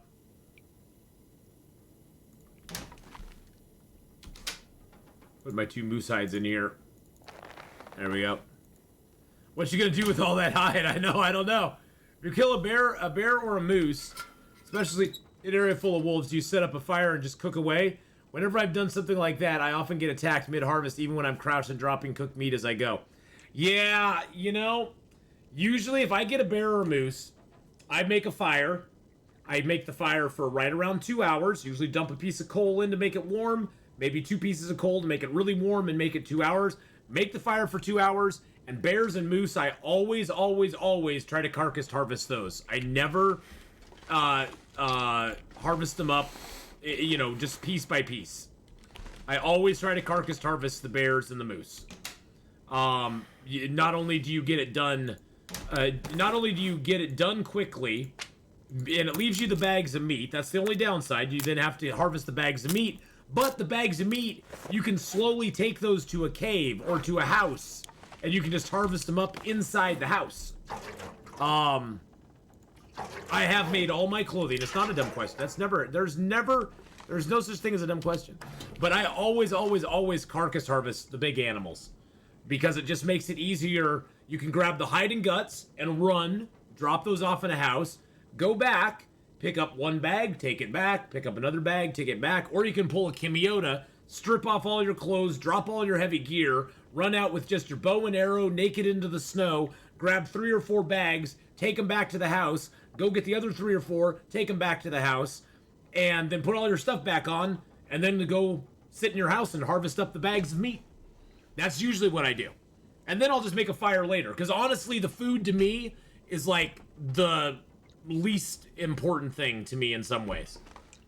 And one thing you can do when you carcass harvest is that if you make the fire for 2 hours, or a little over 2 hours, it takes 2 hours to carcass harvest an animal, or to quarter an animal, I should say. I always say carcass harvest, but it takes 2 hours to quarter an animal. So put 2 pots on the fire, put 2 liters of water in each one, quarter the animal, come back, get your water, because it'll now be boiled, grab your pots, grab your hide, grab your guts, and run. Which cave in each RV for combat pants? Somehow I missed those. I did explore most of the region. So the cave, you know, there's the 2 caves in the Hush River itself. The one with the waterfall and the one without the waterfall. The one without the waterfall has the doggo in it, and that one has the bedroll and the hacksaw and stuff. The one with the waterfall, if you go through the waterfall, take your clothes off first, but if you go through the waterfall and you go in, there's a little river running out, and if you go to the right and you go up, there's a little shelf up above that has a small little box on it. That box will have a head wrap, a box of crackers, combat pants, and a whetstone in it. And that box is guaranteed on every interloper. It's just one of those little loot boxes that you can, it's a cache, a hidden cache that you can find there. And that's always there. It's always there, so. Okay, well. How much cloth do I have on me? Got a lot of cloth. Got some birch on me. I don't really need any. I don't need to repair much of my stuff right now. Let's see. Let's grab our birch. Let's grab our feathers.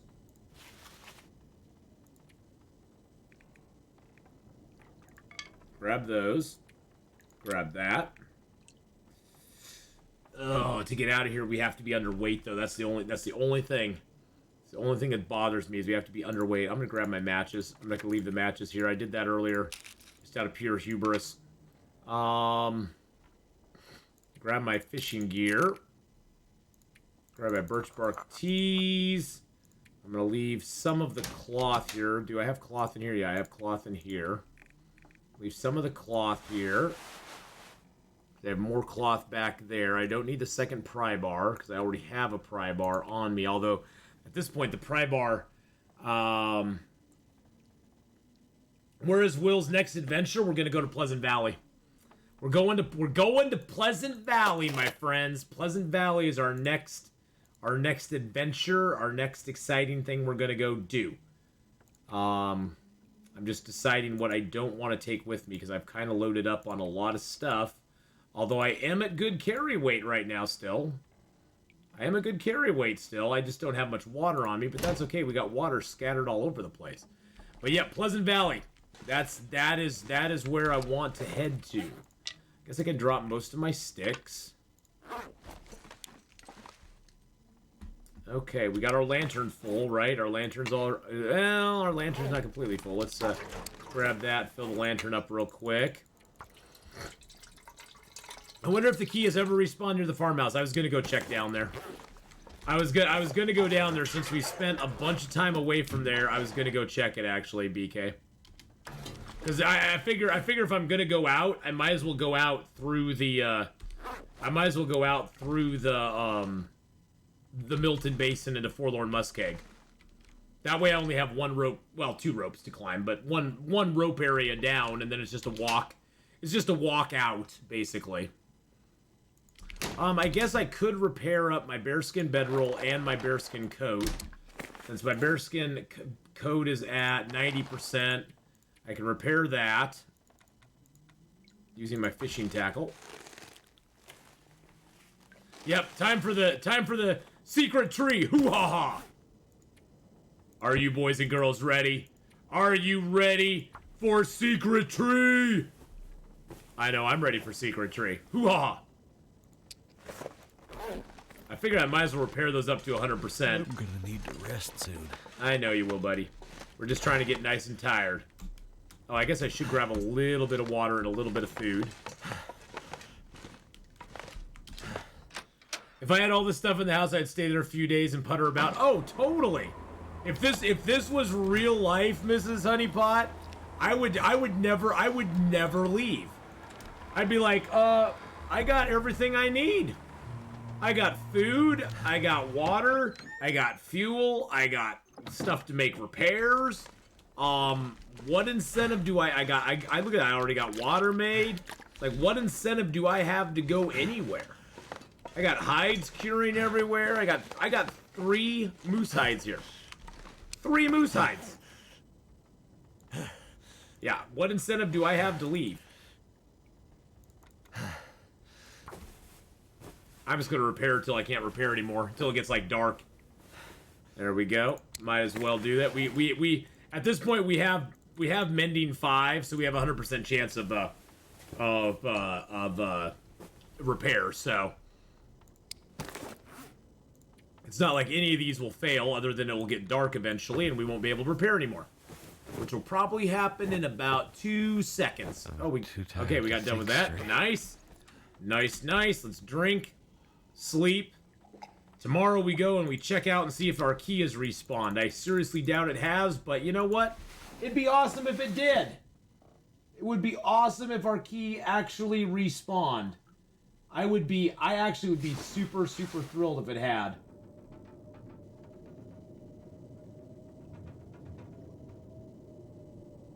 Hold on 1 sec. Somebody texted me. Text points! What's this about? Oh. Nothing important. Never mind. Never mind. It's nothing important. Okay. Secret Tree is royalty? Yes, it is.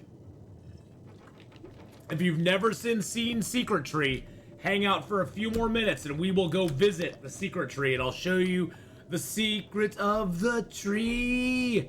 It's an ancient mystery, hiding in the woods where no one else can see.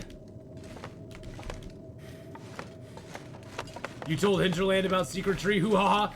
Don't tell them about Secret Tree.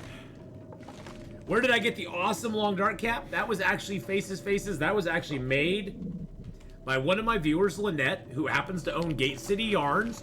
She does take commissions. She does do other things for other people. She's made socks for people. She's made hats for people. She's personalized hats for people. So go check it out. And not only does it have a maple leaf on the front, but it has a bear with sticks. There's sticks over here. There's sticks there. There's sticks here. There's sticks here. There's sticks there. It's got a bear on the back. For when we get ready to fight a bear, we can flip it around. And guess what? Chair has its own hat too. Woo! Chair's like, woo! Yes, Faces. So yeah, you can contact Lynette. You'll see her in chat. She may even be here right now. She may even be here right now. I don't know. Nope, she's not here right now. But yeah, she hangs out with us every once in a while, and she made it for me. She's made hats and socks and stuff for other people. She made me these awesome freaking socks that I wore when my power went out for 7 days. And it was like 0 degrees outside. I wore these wool socks she made for me, and they kept my feet nice and toasty. Nice and toasty roasty. Chair has a hat because the camera adds 2 feet to ass head size. Yeah, pretty much. Thanks, PK. Love you too, bro. How can you be so mean? All right, let's fix up those gloves. I mean, it's blowing and snowing outside, so we might as well fix up stuff until it stops.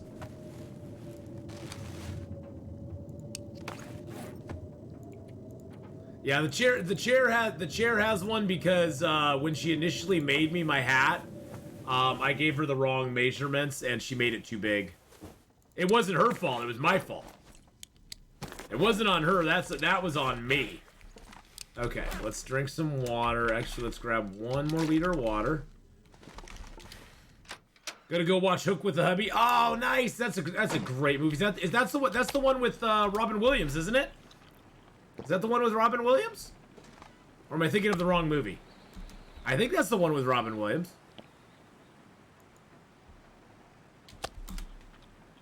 Yes, it is. Okay, yeah, that was a great flick. I like that one. That one was cute. My kids like that one too. Chair has a hat because Chair has a load to carry. Yes. All right. We're gonna go see. It's on offer on Amazon Prime. Oh, nice. Nice. And young Julie. Oh yeah, God, they did. Wow, I forgot about that. They did have Julia Roberts in it. God, she was so. Julia Roberts was so is still, but man, she's so beautiful. Damn.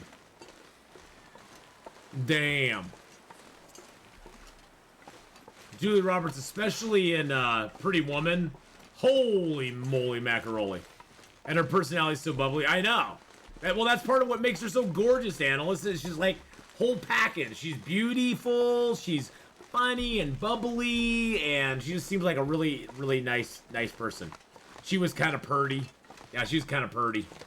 Believe me, I had a huge crush on Julia Roberts back in the day, so.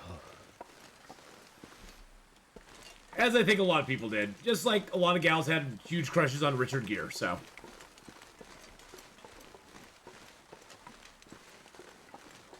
Since I got no moose or bear trappers, I decided to I got the moose at the dam. I would make that my main base. Did I make it? No, the dam's the best. The dam is one of the best places to make your base. The Carter Hydro Dam is where this character's main base is at. Eric Roberts got all the talent. Eric Roberts is a good actor. You watch Mystic Pizza whenever you're homesick. I love a lot of her movies. Wasn't she in Runaway Bride as well? I mean, that movie it wasn't like a masterpiece, but it was cute.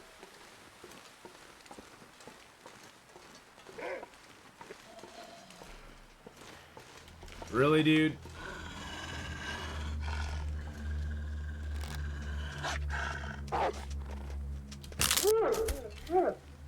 Really, dude? Still got no body in here. Oh, food in there. Got no body. No key. Mrs. Honeypot, have a great rest of your day and enjoy your lamb. Enjoy your movie. Say hi to your hubby for me. I'll see you later on. And there's no body back here, so nope. I never got a key respawn. I never got a key respawn. Oh, lamb is tomorrow. Okay. I died here on my 50+ days interloper. Yeah, there's a lot of wolves around this area. And this is the other spot that could have a key as well, but yeah, I got no key respawn. Nope. Stupid game. I'm freezing. Damn, I didn't get a key. That's what my guy's saying. Damn, I didn't get a key. I can't go in that nice warm house right there. That's okay. We'll be fine. Poor Jago should just let it be. Well, he came after me. Jake, come on now. I would have been perfectly fine just leaving the wolf alone. In the story, the key is in the visor of the truck sometimes. Yeah, unfortunately on this... In Interloper, well, in any mode of survival, the key is either on the dashboard in the truck, it's on the floorboard in the little tractor over there, or it's on a body behind the house or in the barn. They did patch it, yeah. But this file was made before that, and my body has never respawned. So... Talking about the wolf, haven't they learned to leave humans alone after you kill them? Oh, you're talking about the wolf! Oh, I see. No, the wolves still come after you, Jake. They didn't get the memo. The wolf network of memos and stuff is really bad, and he just never got the memo. He just never got the memo. I thought the barn was safe. Well, yes and no. They can come in the barn, but if you have a fire in the barn, then you can kind of protect yourself against them. I mean, my run was also started before the patch, and the body respawned for you. Yeah, exactly. I've heard it's respawned for some people. They must have it out for me, though. They're just like, no.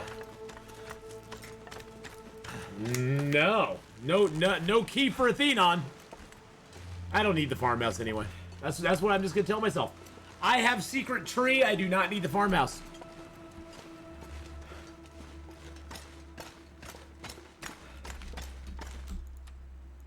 Long Duck Wolf secretly plays Icarus and they're learning new tactics. Probably.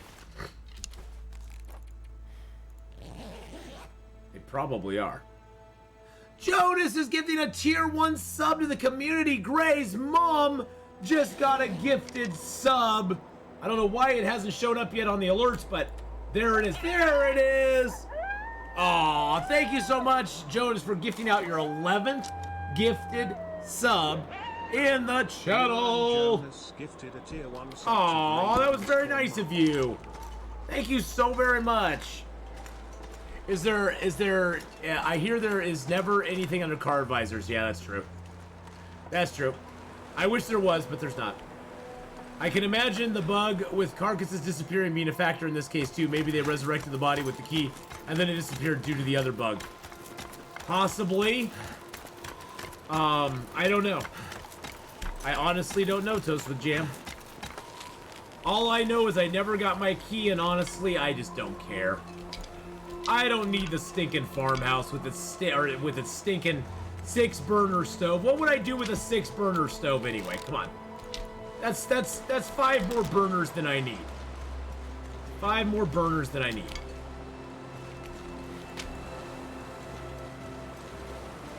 I honestly can't remember if we went up to the top over here. I can't remember if we went up over there or not. Ask cares, he really does. No, I don't. No, I'm gonna keep saying I don't. So these are the things I tried, Make No Sound. We were in Hush River Valley when the patch happened. So we went back to Milton. I made a special trip back to Milton just to see if it respawned, and it wasn't there. So then we left Milton, went to Mystery Lake, logged out of the game, logged back into the game, came back to Milton, and it still wasn't there.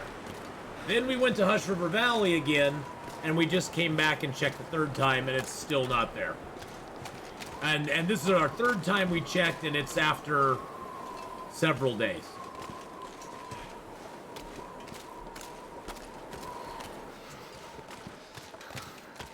So, yeah. Can you cheat the key in? I don't know I don't know what you mean. Why are not going the long... Why? Because I wanted to go to Secret Tree. And also, this is 1 rope climb down. And I don't have to climb another rope up. You know, I never came over here. I never came over here. And I never came over here. So we got a birch. We got a maple. We got some food. We got a couple pieces of firewood. There we go. Do my little happy dance. I do love the basin. Milton Basin is probably, arguably, one of my favorite little mini spots in the game. Milton Basin, especially if you get the moose down here. Oh, if you get the moose down here, it's like, oh, it's so beautiful. But yeah, I love the basin, and I had never been up here. There's going to be food and stuff up here too. We're going to get more birch up here as well. More birch.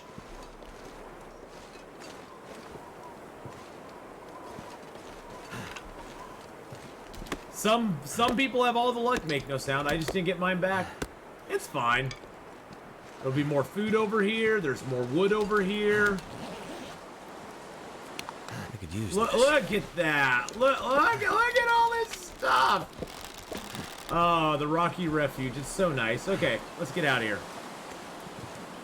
I love the ravine, too. The ravine is awesome. Now, usually I just take the quick route down. Because where we're going is right over... We're going right to that cave over there, so... Cold is making my head feel I thick. know, buddy. It's very cold out here. Jeez Louise, you aren't freezing yet. You aren't losing health yet. Just take a chill pill. Which coats am I wearing right now? I got the moose hide and the bear skin. Moose hide for the wetness and the protection, and the bear skin for the warmth. Ooh, I may have chosen poorly. There we go. There we go.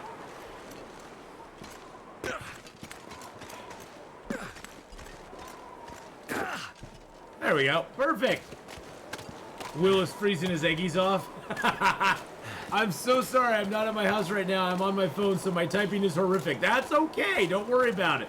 When I type on the phone, Packer Backer, it's horrific. It's horrific. All right, boys and girls, are you ready for the most exciting thing in the game? Are you ready to praise it? Hold it up and go, yes, it is the most wonderful, amazing thing in the game. You see the cave. You see the rock wall. But what few know is that inside this rock wall hides an ancient mystery of the secret tree. Secret tree. Hoo-ha-ha. Secret tree. Secret tree. Secret tree. Ooh. The secret tree. It's the secret tree. All hail the secret tree. We must leave an offering. We must drop an offering at the secret tree. We must bow before it. Bow before the secret tree. Ooh, yes. Let's leave a stick here as well. We must praise the secret tree. Now, one thing people don't know is that the secret tree is actually technically in a windproof area. If you ever have the unlikely, unfortunate experience like I did, and you lose your bedroll in this zone to a moose, and you have no way to sleep, you can actually build a snow shelter over here, build a fire over here, and sleep in this secret area, with no chance of your fire ever getting blown out.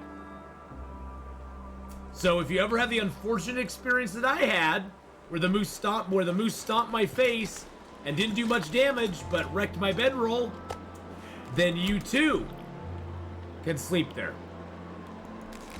But yes, that is secret tree is great. To get in there, all you have to do is go find this little bump out here and just pop right in. The way we found it is that we were backing up. We were backing up because there was a wolf coming at us, and we backed up against this wall. And I went around this way, and all of a sudden I was inside the wall, and I'm like, what? What the heck's going on? Let's see. Can I map it here? Let's see if we can map this real quick. The map won't really help. Oh, there we go. So we are down here in this cave. So here is the... Okay, so here's Milton. Here's Milton.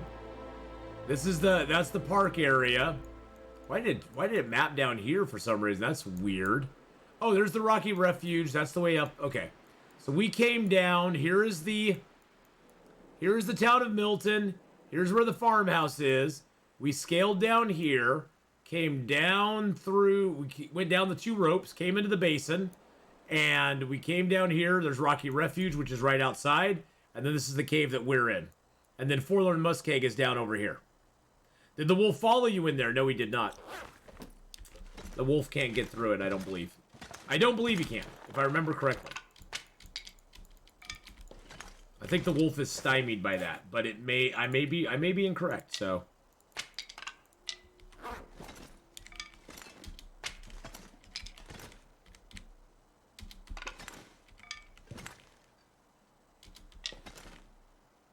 That's the holy side of the Forest Talkers, is Secret Cave. Probably is. It probably is. Alright. Alright. I'm gonna drop a few sticks here.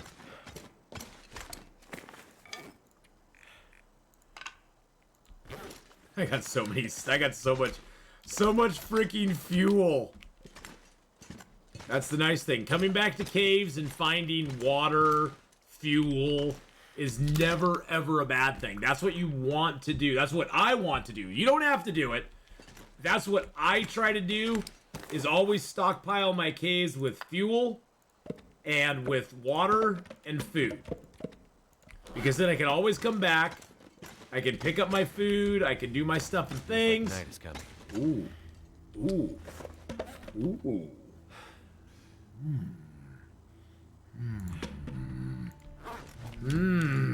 We haven't done one in a while, Packerbacker.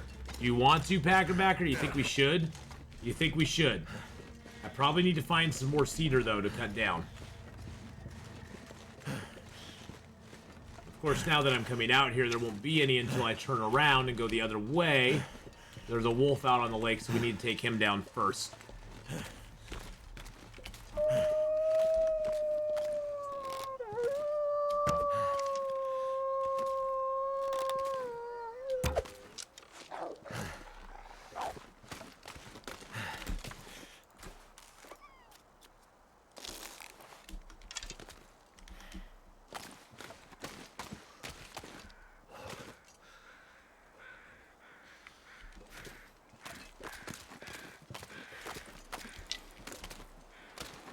Alrighty, where'd Wolfie Boy go? He ran over here somewhere. I tried to get him to drop, but he didn't drop.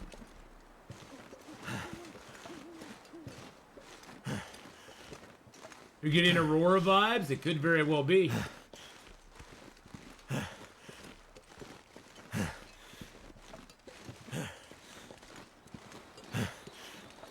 fingers feel numb. Damn wolf ran off with my freaking arrow, and I'm not very happy about it. I'm not very happy about it.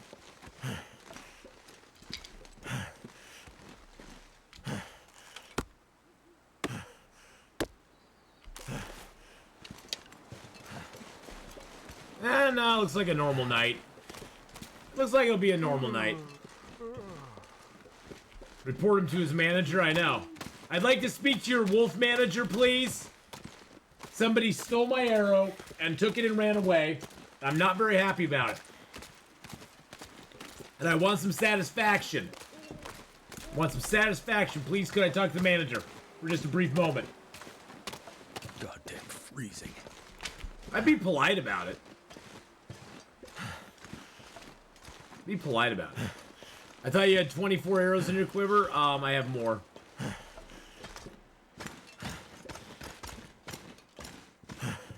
Alright, let's get some rest.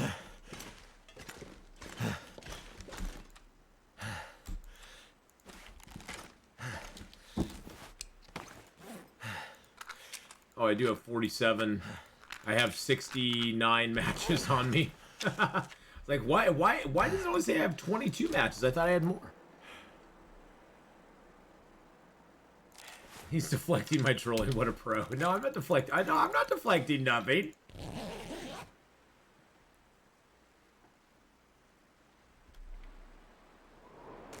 All right. Oh, jeez. Okay. Let's eat this ruined can of food. Yum. Yum, yum, yum. Yum. They should add that. A quiver let you carry as many arrows as you want, weight free. See, I think they should allow you to have a quiver. I don't think it should make it weight free, but I think that the quiver should make your arrows weigh less and give you faster reload on your arrows. I think you should have a faster reload with a quivered arrow. Like instead of 3.45 kilos, it'd maybe be half the weight. Maybe it would just be half the weight with the quiver. Even deflected the statement about deflecting my trolling. I didn't deflect your trolling. I was okay. It was good. I love your trolling, BK. If I didn't have you trolling me, BK, what would I have? I would have nothing. I would have nothing. You're my BK, you're my favorite troll in the whole wide world. You're my favorite troll in the whole wide world, my friend. You know that. You know that. No power in the verse My can favorite stop me. troll. The whole world. Hey, thank you so much for the follow there. I appreciate that. I got parasites for harvesting a bear. Can that happen? You probably accidentally ate something at some point. Did you eat any bear meat? Did you eat any of Mr. Bear at all? Raw or cooked, doesn't matter. Because if you did, you probably have a little bit of parasitic stuff going on because of that. Can't get it from just harvesting the bear, but you can get it if you nibble on the bear and you don't have cooking 5. If you don't have cooking 5 and you nibble on them, you can run the risk. And if it's raw, it gives you a really high chance of intestinal parasites. I ate like 5 pieces of bear while cooking accidentally and got parasites. Fun times. Yeah, that could happen to me. I've had that happen to me before too. Ooh, look at that. 26-degree warmth bonus. Yeah, if you eat the bear or wolf before cooking 5, you run the risk of getting it.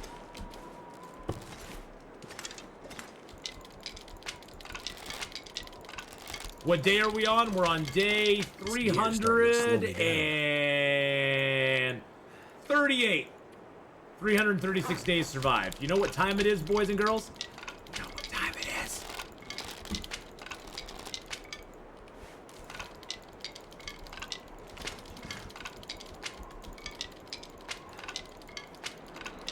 Time for us to pick up all these sticks. Do. Pick up my cured guts and my stuff.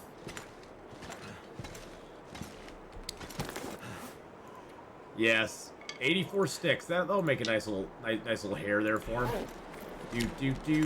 Do. We need some rocks though. We need some stones, boys and girls.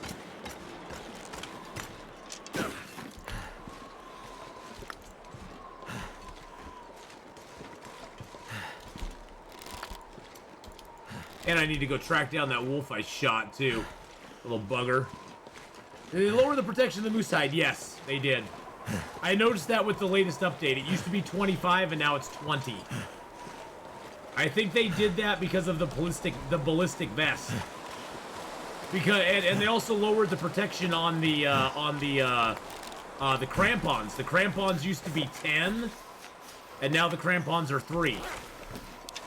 So they lowered the crampons and the moose hide coat, which kind of makes me go sad. Because it used to be 25 on the moose hide cloak and 10 on the crampons, and they lowered it down. I didn't really even notice it. Secret tree, hoo-ha-ha.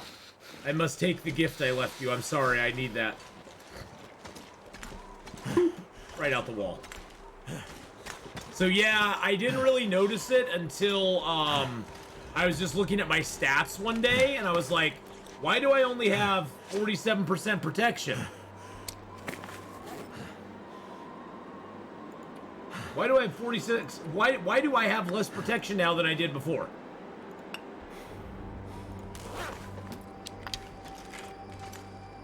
Well, and that's the thing too, is that for the weight, the ballistic vest has one specific purpose. It does nothing else for you except one thing, and that one thing occurs only if you are attacked.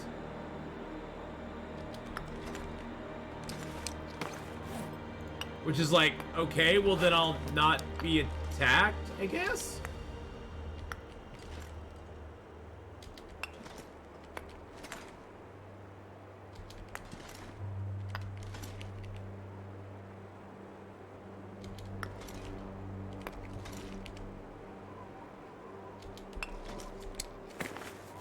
I'll just avoid attack stuff happening to me. Circa, thank you so much for the 4-month resub. Oh my goodness. How are you doing today? I am doing fabulous today. This is what happens when you live for 300 days in Interloper. This is what happens, boys and girls. You get a little lonely. You get a little sad. And you make yourself a stick man. And then you give your stick man a bottle of water, because he needs something. He needs something.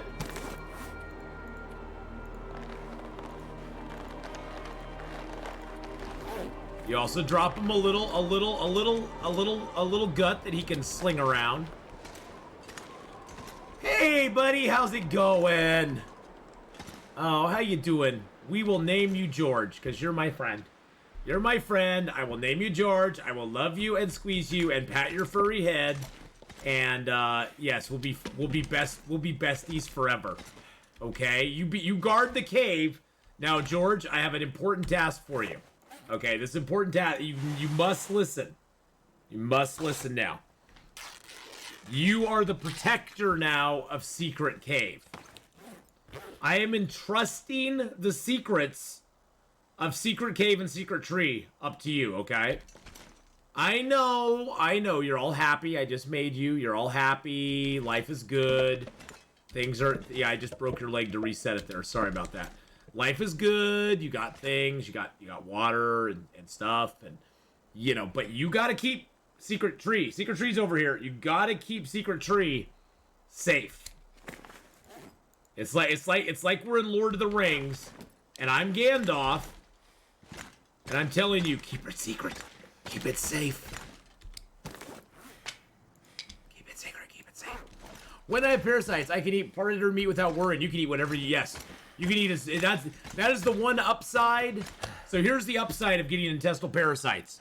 When you get intestinal parasites, if you've killed a bear, who cares? Camp out for 20 days. Make sure you have your mushroom teas, because an interloper in Stalker, Pilgrim, and Voyager, it takes 10 days to get rid of intestinal parasites. In custom mode, 10 days to get rid of them.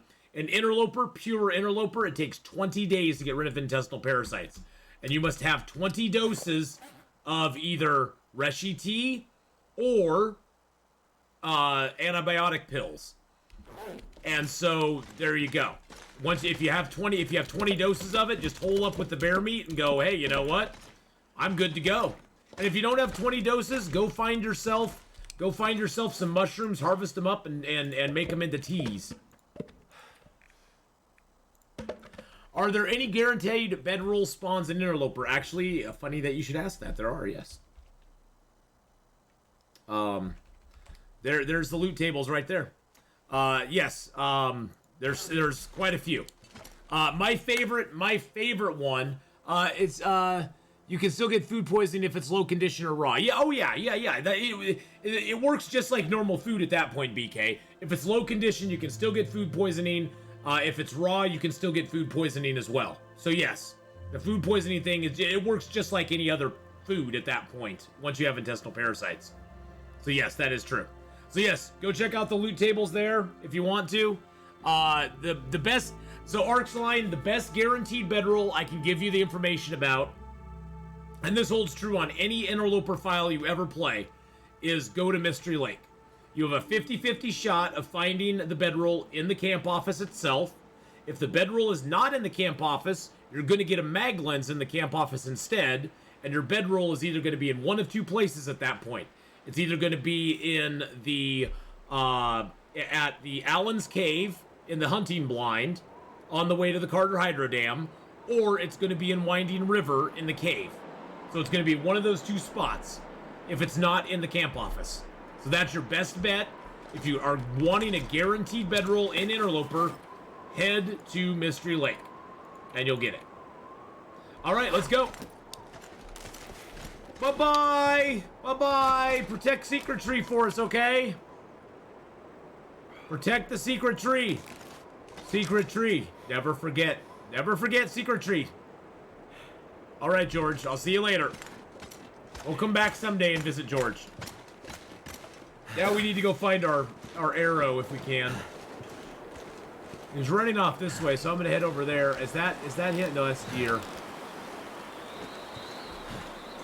But also, those loot tables that are listed over there in that link, the loot tables, they have 4 tabs at the bottom. In Interloper, there are 4 loot tables for the Hacksaw, Heavy Hammer, Maglens, Fire Striker, Bedroll, and Storm Lantern. For those 6 items, there's 4 loot tables. Once you find what loot table you are on, you can then reference it and find out where other stuff is going to be, zone to zone. It does get updated and added to every once in a while. It looks like they added a Blackrock and Ash Canyon section to it. So it looks like people are adding to it. It is an open source type thing, so people can add to it as they want. Most of the information is correct on it, though, especially for the original the original location zones. It is very accurate. So,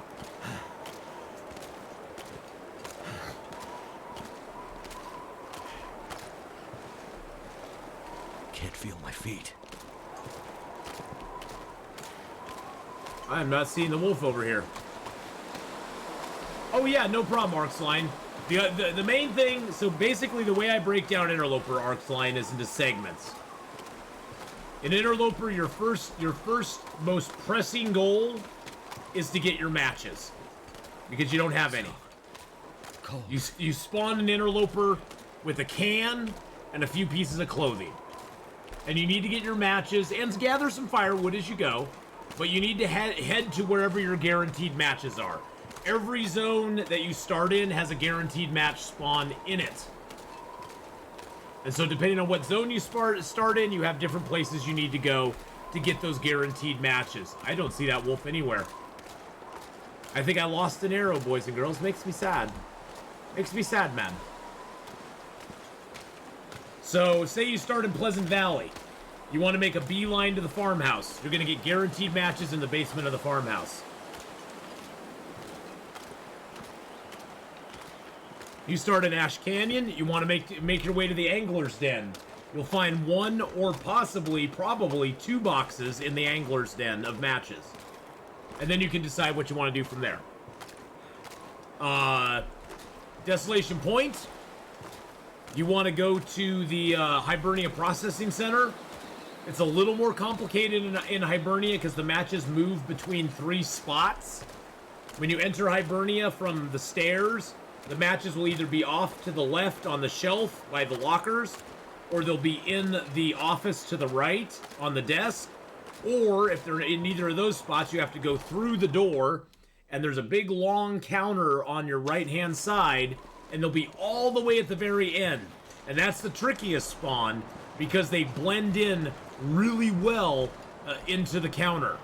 Even when it's super bright out, the lighting in there is really bad, and they blend in real well with the counter, and you'll not see them unless you're like standing right on top of them. So just head over there to Hibernia. You'll get your matches guaranteed. If you spawn in Timberwolf Mountain, you got a couple options. There's matches that are guaranteed. Oh, thank you for the posture check there. There's matches guaranteed in 3 spots in Timberwolf Mountain. The Summit, which is kind of hard to get to at first, so you probably won't go get the matches there. Or the 3-way cave, which sometimes you spawn actually very close to the 3-way cave, so you can get matches there. And then, of course, Mountaineer's Hut, which is the most common place for people to find the matches. That's the best. That's like your best guaranteed spot that everybody kind of knows about. In Hush River Valley, you spawn in one of 2 spots. You either spawn at the top of the top of the little ledge overlooking the valley, or you spawn at the top of the river. In either case, you got to go down the river if you spawn at the top, or you have to make your way down to the river if you spawned above the river, and you kind of mountain goat down. And there's a cave in the river that has matches already in it. It has a box of matches, usually a hat, a couple pieces of firewood, and then you go to the cave and you can get your bedroll. I love HRV starts because you can get so much stuff so quickly out of Hush River Valley. It's a great place to start in. Forlorn Muskeg, you have a couple options in Forlorn Muskeg. Guaranteed matches are at the Forge. If you don't want to make your way to the Forge, because you do have to pass a lot of wolves, you can go down the train tracks, and you're guaranteed to get a flare at the poachers camp. The train cars. You're guaranteed to get a flare, and you can use that flare to light a fire, make all the water you want. Usually I wait until I get to Mystery Lake before I do that, because then you get more cans and pots and stuff, and so you can just make up a ton of water. And then once you have a ton of water, you don't really need the matches. You can keep going on. You can find your bedroll in Mystery Lake.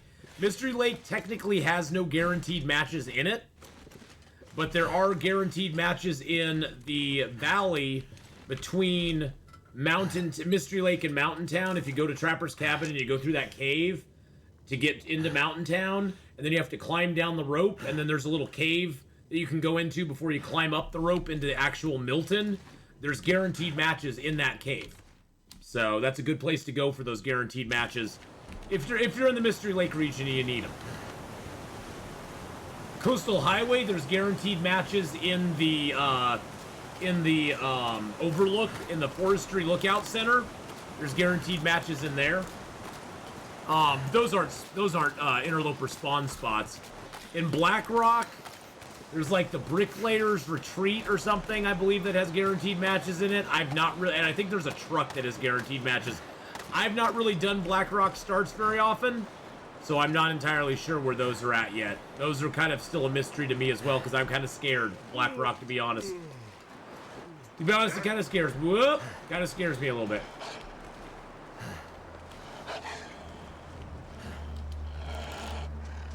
But yeah, once you find your matches, once you find your matches, your next goal is to get your tools. You want to get that hacksaw. You want to get the bedroll, the heavy hammer. Those are the main three. Because with the hacksaw, you can take down birch and maple. With the hammer, you can go to the forge, and with the bedroll, you can sleep anywhere. So those are your next things that you're trying to get. You see if Stacy lost her Blackrock save? No, I didn't see that. Oh no. How you doing only here for Stacy Plays? Stacy Plays is awesome. I did not hear that. Oh no, that sucks. It always sucks to lose a run. You know though, the flip side of losing a run is the joy of starting a new run. That's the thing. Is whenever you just give her a shout out there, BK, please, thank you. Whenever you lose a run, you can always start a new one. A cold apocalypse, and like I didn't care about property, like I didn't care about this person's house. I think I could break down a chair into burnable firewood with my hands. I don't think I would need to use my hatchet. That's all I'm saying. This looks like a flimsy chair. This looks like I could literally just like... I thought exactly the same thing. It's like, why do I need a freaking axe to break this chair down? I'm pretty sure I could take most chairs, and if I smashed it against the ground enough times, I could create some firewood out of it.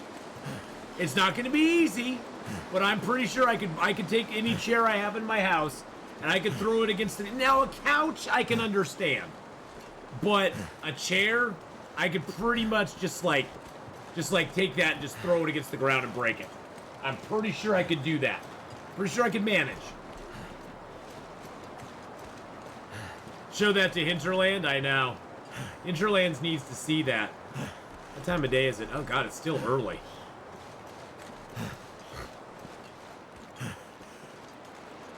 The main thing that sucks about being out in the wind is it ruins your clothing real quick. Especially your rabbit skin gloves and hat are really flimsy with wind. Is there any way to know when exactly you need to medicine the parasites? Every 24 hours. So usually what I do is I will take my medicine, my first medicine, I'll take it either at morning when I get up or evening when I'm going to bed. And then I just try to remember every morning, every evening I try to take it. If you take it too quick, it won't work. If you take it later, it will work, but it resets, I believe it resets the timer when you need to take it again. Because I think you have to take it every 24 hours. It may not reset the timer, I'm not sure about that. But if you take it too early, it won't work. So usually I take it like right before I go to bed, and then every night, right as it's getting to be dusk, I take it. So technically, you only have parasites for 20 days.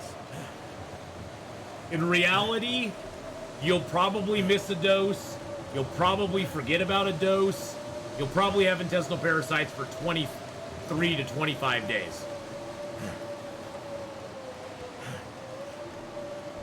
So, well, you can break the one chairs, but not the ones with square things on top. They're made of oak and steel. Oh, okay. That makes total sense. All right, let's ditch in the cave here. This is where we're heading anyway. This is where I was heading anywho's. Wow, it is really cold out there. Let's drop our birch and our maples. Wow, we have 14 birch, 7 maple, 109 feathers on us. Yes, we have a few things.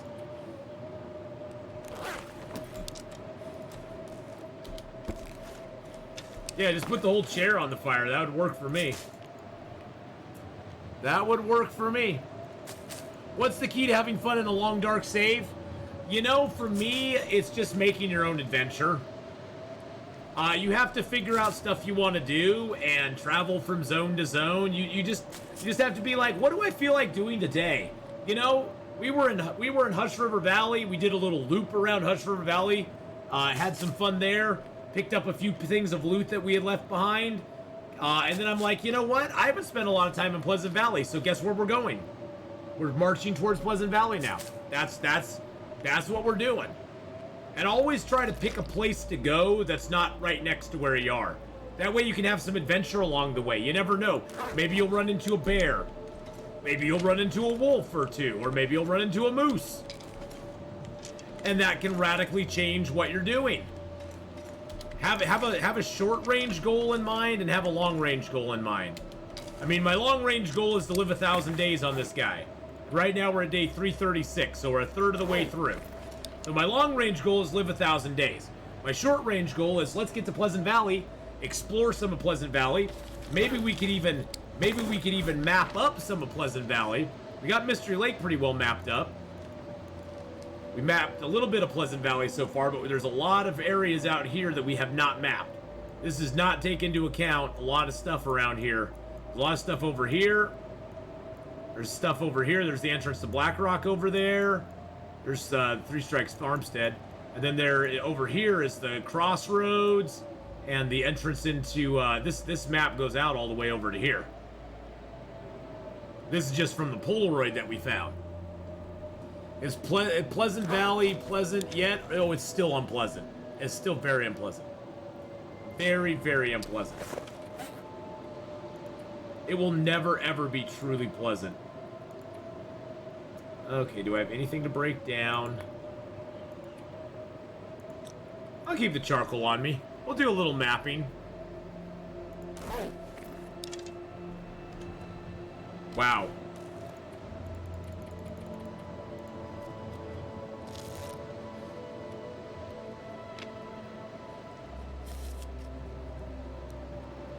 That storm is lasting for a goodly long time.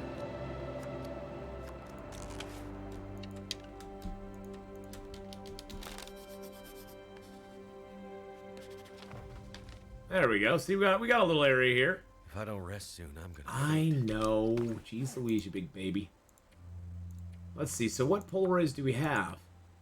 That's a Pleasant Valley one. Okay, we got that. Oh, that's an Ash Canyon one. Yeah, that's an Ash Canyon one. That's the Mystery Lake one. We did that one already. That's the Mystery Lake one. That's the Mountain Town one. We did that. These are the oh yeah, those are the black. God, the Blackrock ones sucked. The Blackrock ones were so bad. So here's the Blackrock. There's one up here that gave us this area right here. Gave us this area right here. That's all it gave us. That's all the Polaroid gave us. And the other Polaroid was like down in here, and it just gave us a little tiny area down here. It was like, really? This huge map, and the 2 Polaroids you have are garbage. I noticed you can make the game always night. I bet that drastically makes Interloper even tougher. Did you think to try that out? Yes, I did do an all-night one. Well, I didn't do an all-night one. I just did one where I couldn't... Once it got light out, I couldn't do anything. I had to sleep. I changed my day and night schedule to basically I could not travel or do anything. This was before they had it so you could set it to be night all the time. But I did do a game like that, yes. A long time ago. Pleasant Valley is propaganda to attract people because Stormy Valley wouldn't have the same ring, yeah. Unpleasant Valley wouldn't have the same ring either. It wouldn't attract people as much. It wouldn't attract people as much. See, that's one time, if you did an all-night one, that's one time when using the Darkwalker badge would actually help. You're less fatigued at night, more fatigued during the day.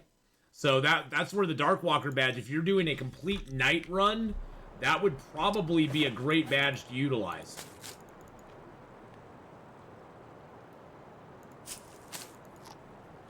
The biggest problem, Frantic Dan, with it being always night is that this game is very dark. And even though I can see on my screen and my monitor the at nighttime stuff, the viewers, especially viewers watching on mobile, cannot see that stuff very well. And so the viewing experience is very poor at night in the game when it's night in the game. Like right now, the viewing experience for you is you can see a little hole in there. I can see my bearskin bedroll. I can see all this stuff here really well, but it's black. And unless I have night vision on all the time, it's going to be black like that all the time. Which I could do a night vision run like that, but yeah, it's hard on the viewers. It is rather hard on the viewers, so.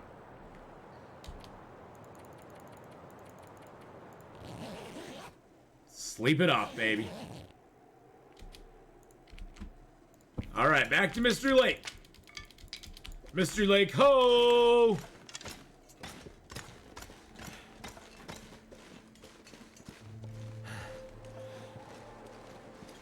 No. I might have to drop some gear. No, you cannot be another storm.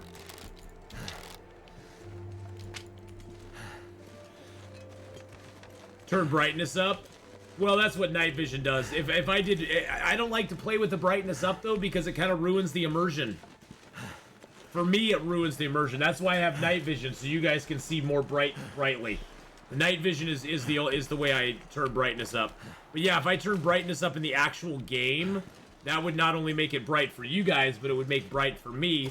And then that kind of defeats the purpose of doing an all-night run. Because then it's like, oh, well, I can see everything anyway, so what do I care? It's no different. Hello, Mr. Wolfie.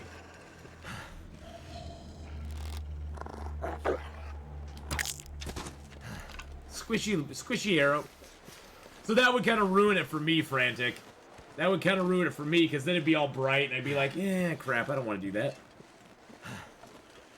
Where did I get this shirt from? Oh, it's just the Doctor Who merch shirt. Just Doctor Who shirt. Somebody was asking about the shirt earlier. I love my tortoise shirt. I love my old school Doctor Who. God, I watched the, I have some old Doctor Who videos saved.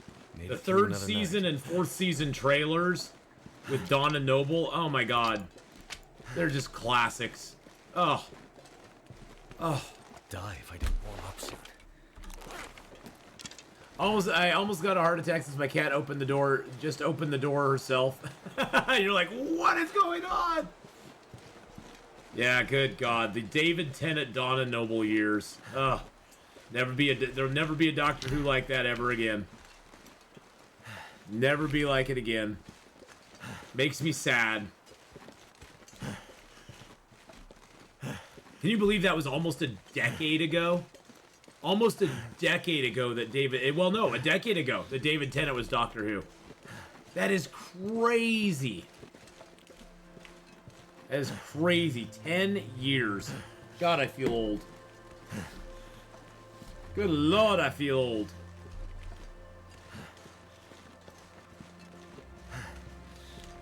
Best of the modern Doctor Who, though, in my opinion. Nothing ever quite come close to it in the modern stuff. Especially the recent stuff. Especially the recent pile of hot steaming garbage they've dumped on Doctor Who. Oh, by the way, William Hartnell is the first Doctor. Take that, Chris Chibnall. William Hartnell is the first Doctor. Period. End of story. Timeless Children does not exist. Just because you made it exist doesn't mean it exists. Sorry, Chris. Have a nice day. William Hartnell is the first Doctor. Period. Not your fan fiction. Your fan fiction can be whatever your fan fiction is, but not your fan fiction, no. Well, that's all they're writing these days. It's just fan fiction. I mean, that's all it is. It's all fan fiction because fan fiction does not stick to the canon of stuff that is already established in a show. Fan fiction is a break off of, gee, I wish I could have had this in the show instead. Gee, I wish it was like this instead of being what it actually is. That is the heart of what fan fiction revolves around. Is making up your own canon and making up your own story that doesn't fit with anything else that's been in the series already. Anything else that's already been established.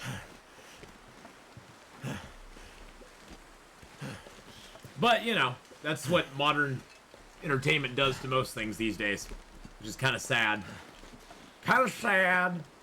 But there's some good stuff out there. I watched, there was a movie, a Korean movie. God, a lot of it's Korean stuff. I watch a lot of Korean shows now. I watch a lot of Korean TV, a lot of Korean movies, and a lot of Korean shows, because Korean stuff's actually really good. There was one called #Alive. That was really good. It was actually really well done. I liked it a lot. #Alive was a good little movie. I watched, well, of course, everybody watched Squid Game. Squid Game, I think, sort of like put a lot of the Korean TV stuff on a lot of people's radars. It did for me.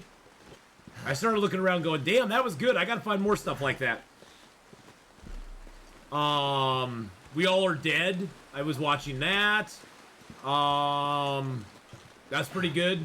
Very well acted. Especially later. It starts out in a school where they're all wearing the same uniforms. And it's hard to... It looks like just a sea of green, so... And it has a very large cast of characters. And so it's kind of hard to... You know how a lot of times, not only will the characters' physical characteristics make you know who they are, but, like, the stuff they're wearing kind of gets associated with it as well. Like, you would recognize Malcolm Reynolds anywhere because of the big leather duster and his outfit that he wears. And when everybody's wearing the same outfit, my brain just does not, like, automatically go, oh, I know who that character is, you know? Your brain kind of picks up those little cues, and it made it hard at the beginning of that show to, like, really get invested in certain characters, because half the time I was trying to figure out, okay, which character is this again? But after the series, after We All Are Dead gets going, it's pretty dang good. Pretty dang good. It's got some good acting in it. Got good stuff in it. Check it out. Check it out sometime. It's pretty decent. All right, we need to get warmed up because we are freezing our bunsies off.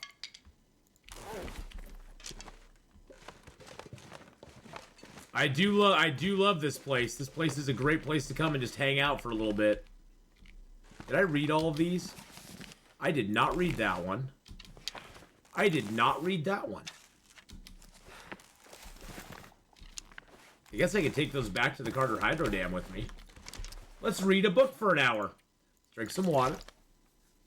Same thing with manga. Yeah, yeah, you know, I've enjoyed a lot of mangas, and you know, I'm not I am no manga expert. The only real stuff that I've watched with manga is stuff that is stuff that I've seen on, you know, it's sort of the more mainstream stuff, because I'm not a big manga person. I just am not. So I don't know all the, you know, what's great and what's not. But I've watched a few different mangas on a few different things. I really like the one animated thing I really liked was the Castlevania animated. Was really good. I really dug that. Really had a fun time watching that one. All right, here we go. Time to go.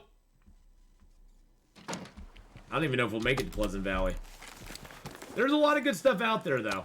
I just prefer, at this point in my life, I prefer to find new IPs to enjoy than to watch my old IPs get destroyed. Because I would rather support new IPs that are coming up and, like, actually giving good stories, giving good characters, giving good things, than to watch my old IPs kind of get broken down into something that I don't even recognize anymore. And you know what? I'm not going to ever tell anybody not to enjoy something. It's just if I don't enjoy it after a while, I just nope out and I'm just like, yep, I'm good. I'm good going back and watching old Babylon 5. I'm good going back and watching good, Star Trek Next Gen. Or Star Trek Voyager. Or Deep Space Nine. I'm good going back and watching Star Wars the OT. The original trilogy. I'm good going back and watching, Doctor Who, like, classic Doctor Who. Tom Baker, Peter Davidson, Colin Baker, Sylvester McCoy, John Pertwee. I'm good going back and watching those. Or watching Eccleston and David Tennant. Really, I started to lose interest in Doctor Who during Matt Smith, and I know a lot of people love Matt Smith, and Matt Smith had some great moments, and Matt Smith is a great actor. I just think the writing was kind of shite during Matt Smith's era. I didn't think the writing was that great. Feel my hands. The writing kind of started to go different direction that I didn't really like. The show became more centric around the companions. Instead of being about the Doctor and us experiencing it through the companions, it became about the companions with Rory and Amy, and then Clara. But yeah, Rory and Amy and Clara. It was just different.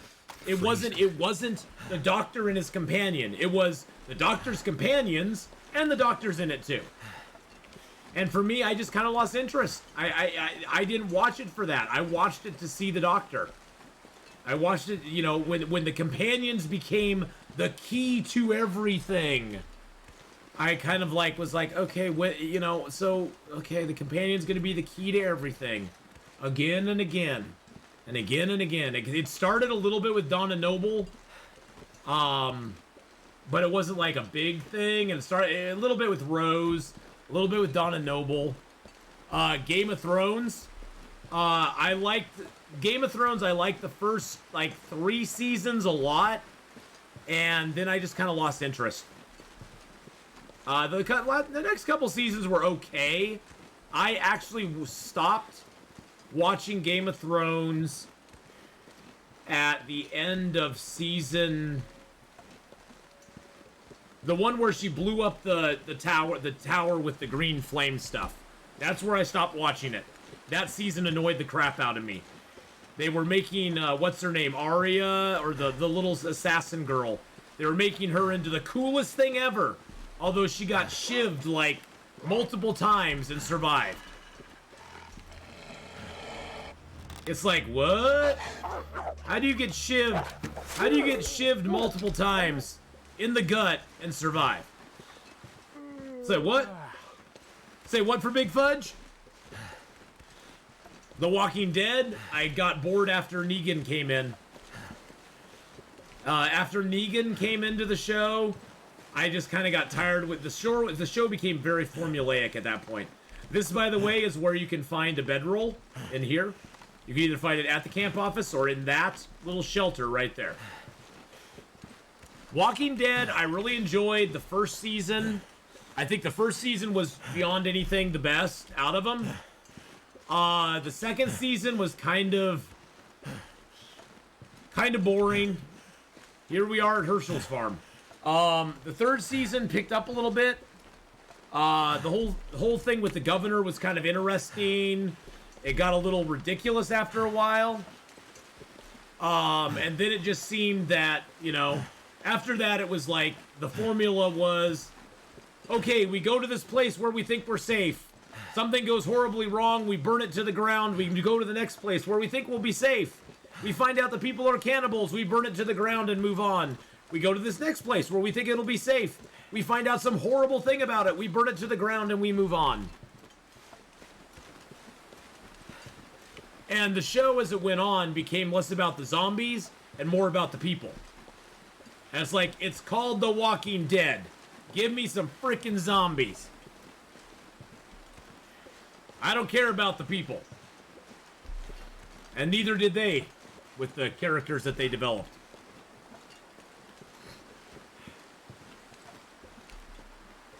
Anybody watched Resident Alien? I've never seen that one. No.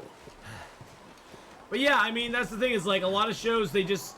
Game of Thrones, I heard... I'm glad I stopped Game of Thrones when I did. I actually can think on Game of Thrones with actual kind of favorability because I never watched the last 2 seasons. I enjoyed it for what it was, and the last season that I watched, I kind of was nervous. I just kind of was bored with, and it seemed like they were just like, everything was kind of being overpowered a little bit, and it seemed to lose the spark that it had, the groundedness that it had in the earlier seasons. Because in the earlier seasons, that show was grounded. That show was really grounded, and anything could happen, and things were just like, wow, that's like crazy. And then it just kind of got predictable. There were certain characters that had huge plot armor, as far as like there was nothing that was gonna hurt them. Like after I saw Arya or whatever when she was training with the faceless guys, and she just kept getting like stabbed and stuff, and then just being okay. It was like, oh well, I guess she's just indestructible. There's nothing that's gonna hurt her. She's got enough plot armor. She's never gonna have anything bad happen to her. And then I heard that she killed the Night King. I heard that the Night King was completely wasted. I heard the Night King got completely wasted. Like, they didn't even go into why he was doing anything he was doing. That she just shanked him and it was over. Great job. Great writing. Great writing. Look at all my decent clothing I have here. This is my trash can of plenty. I've got lots of stuff here. I'm going to leave another box of 22 matches here. So we got all sorts of matches here. Actually, I'm going to throw these 47 in there and see what they stack with. Do they stack with anything? No, they do not. I'm just going to take the 47 and leave those on me. My favorite was when she got stabbed in the gut, then took a swim in the open sewers. Yeah, exactly. That's the part I was talking. That's the part I was referencing.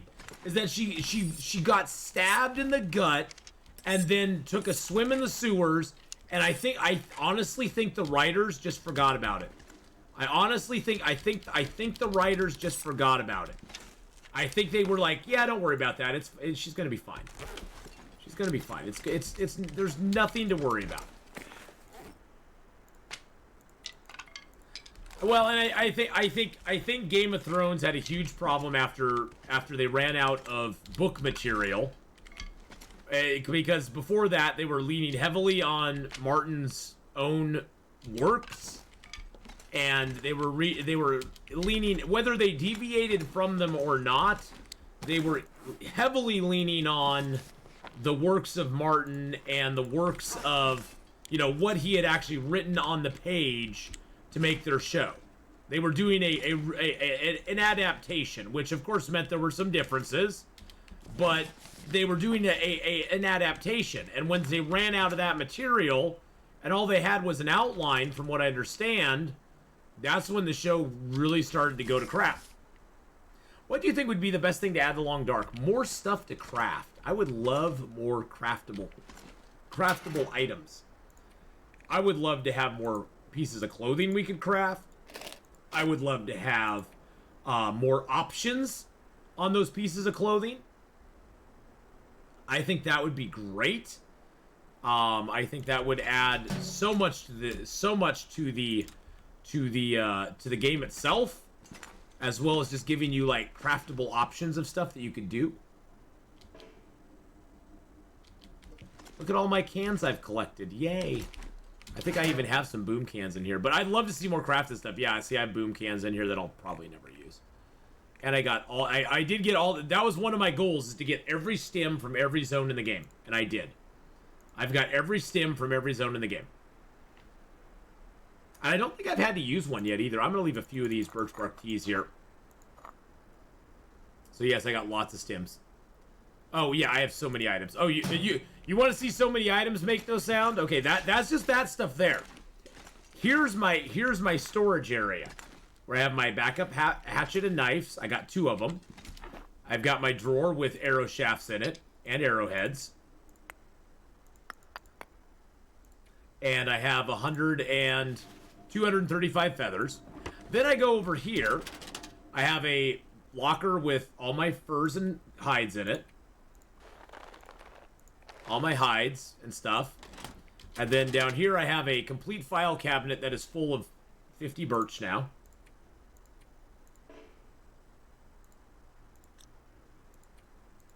With 50 birch.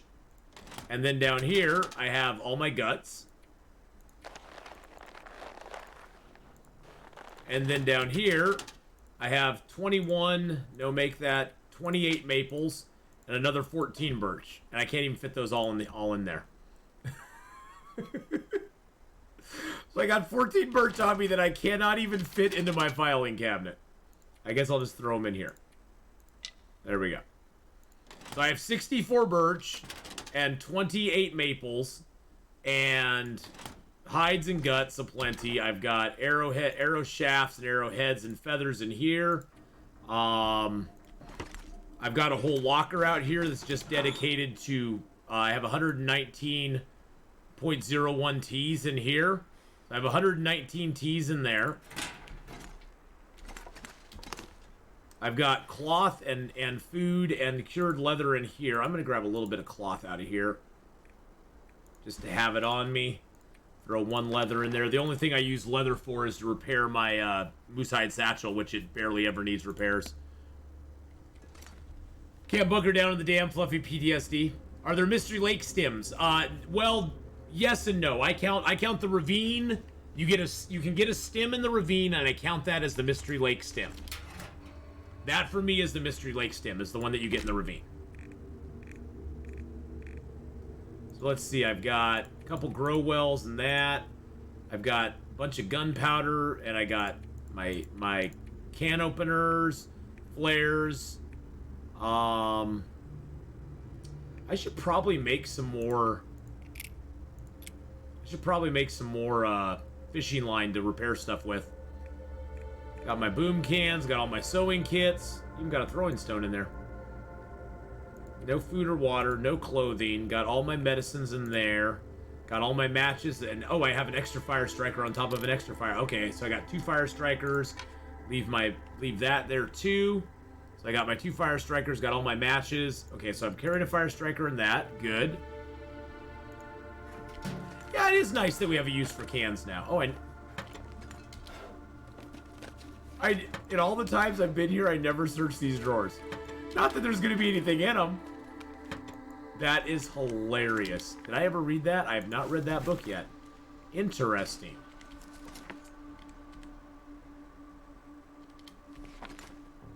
Did I read that book yet? I did not read that book yet either. Did I read that book yet? I did not read that book yet either. Oh wow, look at that. We got books aplenty to read, my friends.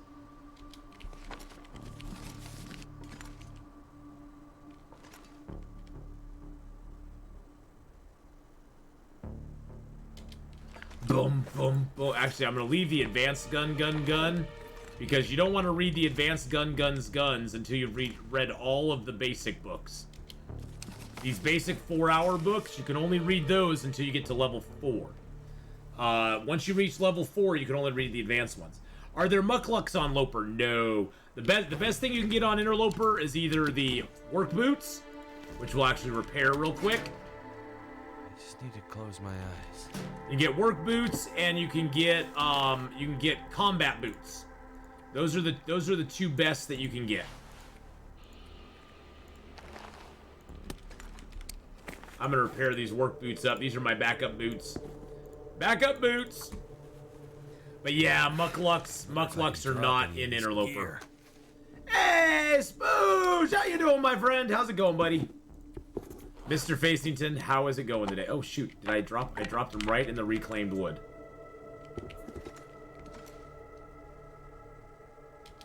Backup boots. Backup bedroll. But how are you? Visiting the mainland from Hawaii. Nice.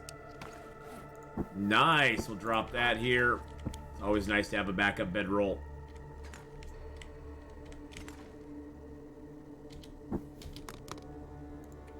Grab a few more cloth out of here. We're going to be, I'm going to repair up a few items over here, too. Get my ear I need wraps. to drop something. Pair all those up. This is more a matter of pride than anything else. I played on the second level, still did not find mucklucks. Only Ash Valley not searched. Oh really? I've seen mucklucks. I don't know. I don't think they've been removed from the game. I honestly don't know though, Jump Awake. I don't think they've been removed. You may just have had really bad luck, for all I know. I honestly don't think they've removed them from the game, though.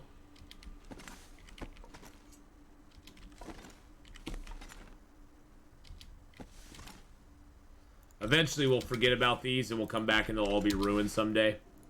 But that's okay. That's okay. It's fine. All right, we got to figure out what we want to take with us. I got my books to read, because we'll probably spend a lot of time reading in Pleasant Valley. Got a little bit of food. Oh, I wanted to make some more fishing line. I can throw a couple leathers back in here. I don't need all that leather on me. I'll keep 2 on me just to be on the safe side. All right, let's go make a couple of. Let's make a rope real quick. Or not a rope, but a whatchamacallit, a line. There we go. Craft a couple lines. Brothers told me if you store clothes in a container, it will decay a lot slower. Yes, they will. Yes, they will. Clothing doesn't. Clothing though, if it goes to 0 in a container, never goes away. It just stays at 0, so it just sticks around, going, "Hey guys, how's it going?" I'm gonna take 3 of those. Take those. Take a maple. This pack is getting kind of heavy.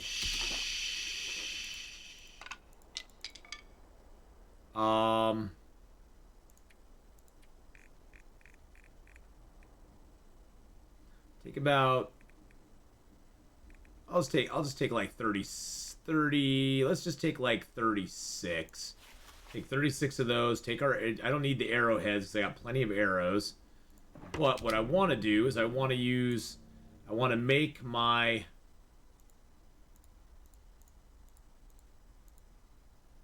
I'd better find some water. There, make my arrow shafts. There we go. Doop-a-doop. I'll find some water in a second. That's why weight wise, it's better to carry 3 arrow shafts than to carry the arrows themselves, the birch itself. Oh, Maddie, I always do. Slurricane, how's it going? How you doing? I'm doing great, by the way, Mr. Facington. I am doing absolutely fan-freaking-tastic. And Wicked Viking as well. Well, hello, everybody. Jeez Louise. We have new people we haven't seen for a while, people who've hung out with us for a while, brand new people, old people, everybody. How you doing today? Let's give the Wicked Viking a shout-out, by the way. There we go. Let's play some of Frozenheim. Frozenheim! Eagles Keep, awesome. Super Mario Maker. Oh, Super Mario Maker. I've watched. I want to talk about the fucking frame perfect shit on this one. Woo! Getting spicy. Can we zoom in on that right there? I'm gonna be playing some Days Gone next. Yes. Can we talk about how great this is? Be playing a little bit Days Gone here pretty soon. Okay, so do I have 100%? 100%. Yeah, I'm gonna grab those. I'm gonna drop these.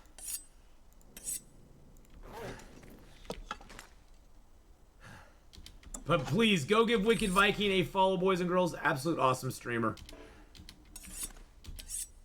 Absolutely awesome streamer. All around good guy. Give him some love. But yes, you see, I'm going to be playing some Days Gone after this for about 4 hours. And then I'll be playing some Star Sand again tonight. We played Star Sand a couple weekends ago.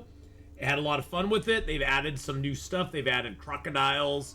They've added some new elements to the game that I'm interested in trying out and checking out and seeing what's going on with it. Okay, so I got everything I need here. I got my books. I got all that stuff. I'm at 45.81. Okay, I think we're good. I think we're good. But we're super tired right now, so we're going to lay down and get some resty poo. But first, I need to go outside and get myself some meaty poos. You're all... Oh, nice! Been very busy, unmotivated, depressed. I'm more ready now. Yeah, you know, Wicked Viking, I went through a lot of that last month. Just very busy, unmotivated, and kind of depressed a little bit. And my streaming got hit by it. I didn't stream as much last month. I think last month is the worst month I've had of streaming in like 5.5 years. I was not in a good head place at all. I'm better this month though. Better this month. So, all right, let's get some sleepy poos. Boop-a-doo. Yep, no one's immune, Slurricane. That's true. Yeah, we all have that. For me, it lasted for quite a while though. For me, it was a struggle. Last month was a real struggle. This month's not so bad. Not so bad this month so far. Mouth so dry. I know, mouth so dry. Yeah, March I only streamed 158 hours. In February I streamed 187. And in March there was like 1, 2, 3, 4, 5, 6, 7, 8 days that I didn't even stream. And I think some of them I ran like replays on. And in February there was only 1, 2, 3, 4, 5 days that I didn't stream. So, and most of those are Wednesdays. Yeah, Monday, Wednesday, yeah. So, you know, it was just a rough month for me. It was a rough month. But hey, whatever. Sold a bunch of my remaining retro stuff, so I'm downsizing like crazy. Yeah, sometimes you need to do that. Speak no evil, hello! Hello! Bear highs back to you. Your bear waves this way, my bear waves that way. And we're both saying hi! Hi! Sometimes you have to downsize, man. I did that a few years ago. I used to have a massive amount of books and stuff. Books and DVDs and all sorts of stuff. And I just had to downsize. I had to just be like, okay, I can't have all this stuff anymore. It's driving me crazy. It's in the way. So my best friend came over and we downsized. We boxed a whole bunch of stuff up and got rid of it. Now, my comic book collection is still sitting out in my storage. My 10,000 comics are still sitting out there in my storage. Those I could not part with. I was like, I'm willing to store these. They mean that much to me. I'm not getting rid of them. That was the only thing I did not budge on. There was no, oh, I can get rid of like 6 boxes of these, or I can get rid of 5 boxes of these. That's the only thing I didn't budge on was my comic book collection. I was like, yeah, I can't. Actually, I just want to drop that. I have a cedar. I couldn't do it. That was a non-negotiable for me. I wanted to move out of the country in like 7 years. I packed a lot of stuff just to move it, and then I thought, what heck, if I'm going to store it till I move, then store it after I move, why keep it? There you go. It's just stuff. Honestly, Wicked Viking, keep a few things that are good memories, and the rest of a lot of it's just stuff. A lot of it is. I don't intend on moving anywhere. I'm gonna be taken out of Oregon boots first. So I'm not moving nowhere. So can I go to the Ash Canyon from Pleasant Valley? No, Ash Canyon, you have to go into Timberwolf Mountain to get to Ash Canyon.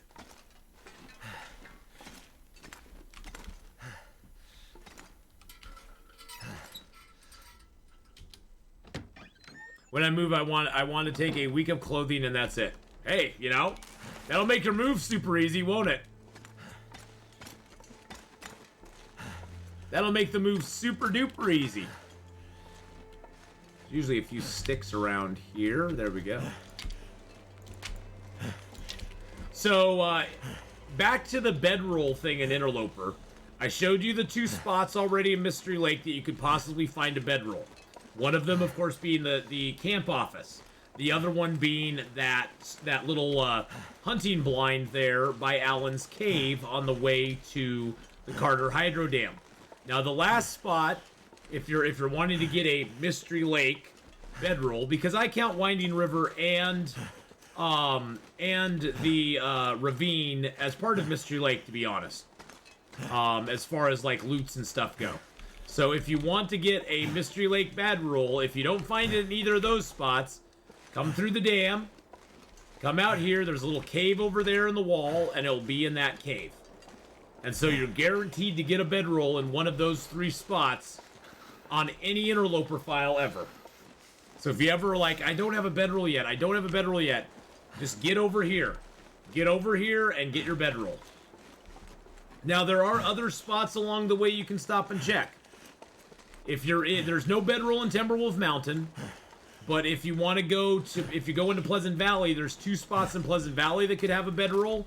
One of them is at the Mystic River picnic area, which is right there by the abandoned preppers cache. There's a bedroll that can be in the cave there. The other one is down by the crossroads. There's a cave sort of up from the store.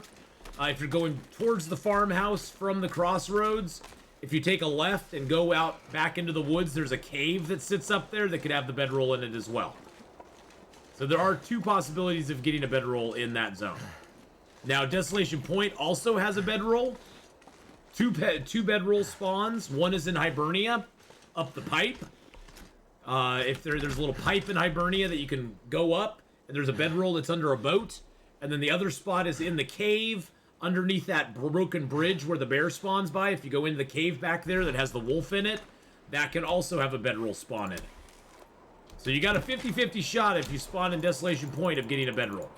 If you get the bedroll, it's awesome. If you don't get the bedroll, it's sad. We're gonna go. This cave, by the way, in Winding River, this is where you find the bedroll, right back here by this box. This cave is one of the best caves in the game because this part of the cave here is always protected from the wind, and you can build a snow shelter right in here too. So you can build a snow shelter, build a fire, and you're perfectly warm, and the fire will never get blown out, which is awesome. I found a bear bedroll in Bleak Inlet, making me very happy. Yes, on some difficulties you can find them. That's not the one I read already. There we go. Reading takes less energy, less food and water than passing time does. Just like sleeping. If passing time utilizes the most food and water, reading doesn't use up very much. I'm hoping for the storm to pass. There we go. But yes, you can find a bearskin coat in Ash Canyon sometimes. So, Wicked Viking, where are you planning on moving to? Where are you planning on moving to? That's the question I have. But yeah, you can find a bearskin bedroll in Ash Canyon on the way to the, whatchamacallit, the gold mine. Hold on one sec.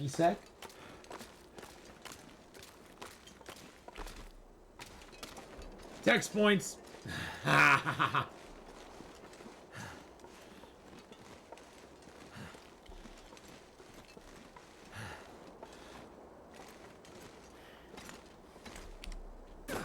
Ow.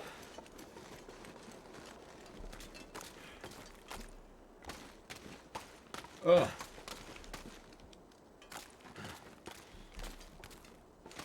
Crap, bear hugs really ruin your clothes. Yes, they do. I wanted to move out of country in like 7 years, so where were you thinking of moving? Started a new loper after the patch, had moose marks at the cabin in Mystery Lake, bagged the moose. Then I moved the stuff. Trappers saw the moose there too. Yes, that is a thing that can happen, ZFP. The moose at the cabin by the unnamed pond, and the one by the Carter Hydro Dam. That's where it leaves marks at. That doesn't necessarily mean you will not get a moose when you go to Trapper's Cabin. The Trapper Cabin moose is independent spawn of the other two spots. So it can spawn in there even if it's spawned already at one of the other spots. And that's been that way for a long that's been that way I think since the moose came out. Too heavy. And I've had that happen to me before too. Where I'd kill him at the unnamed pond cabin, and then he'd be up over at the Trapper's Cabin as well.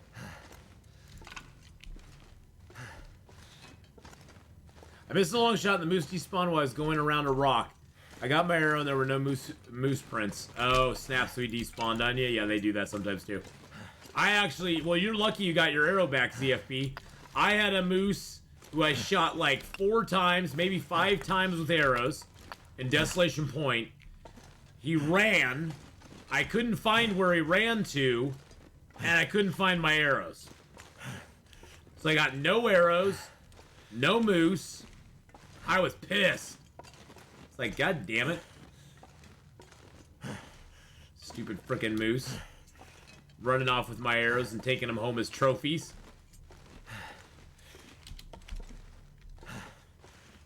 I saw somebody commenting about these cairns.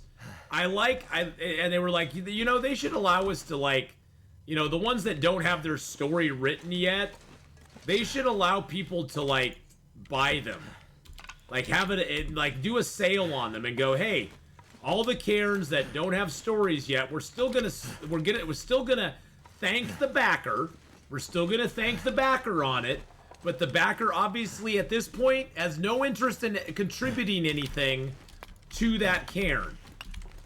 At this point, we are closing the ability for them to add a comment or a story to it. We'll leave the thanks to them on there. But at this point, we're ending that. And if you want to purchase a cairn and add a message to it, we will credit you for the message at the end. But it's your message now. I think that would be awesome. Of course it would be vetted. You couldn't put something rude on it. Or say, you know, something dirty or something like that. But I think that would be awesome if they allowed us to actually purchase those. I know I'd buy one. I'd pay $20 to buy a cairn and have my message permanently in the game forever. Thank you, Yusi. To have my message permanently in the game forever, that would be awesome. That would be so awesome.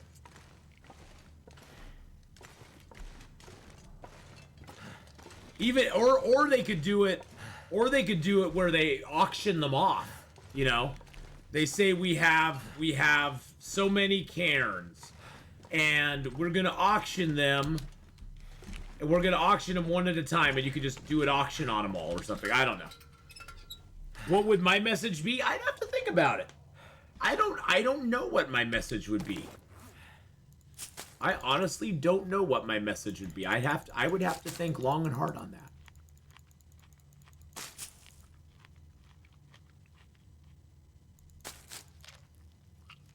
Got my first bear coat ever at Archery 5. That's awesome. Oh, that's awesome, AVC. I don't know how to say your name, so I'm just going to say AVC. That is really cool.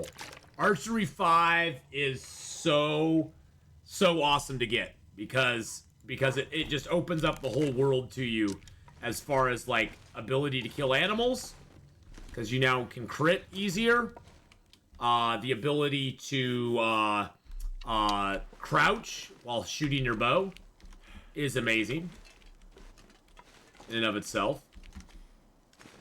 The confidence it brings. Don't let it get you overconfident though, because overconfidence is a killer in this game. You get overconfidence in the long dark, and that's when you're gonna get dead.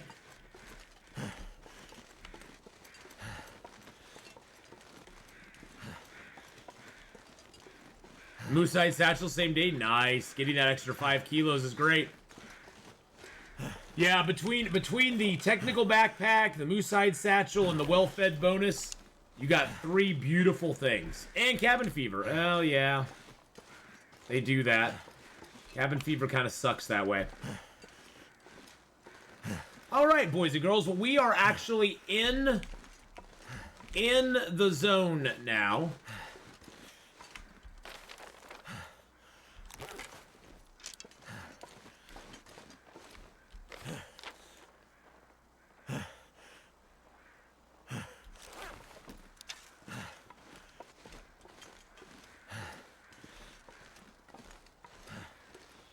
We're going to do a little mapping and rapping with Old Man River.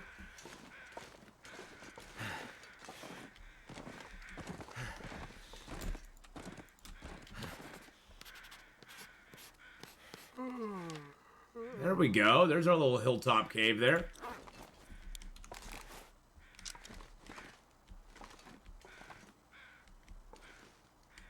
I don't know if I have any food in the hilltop cave or not. I guess we need to go and look. We need to go have a look-see.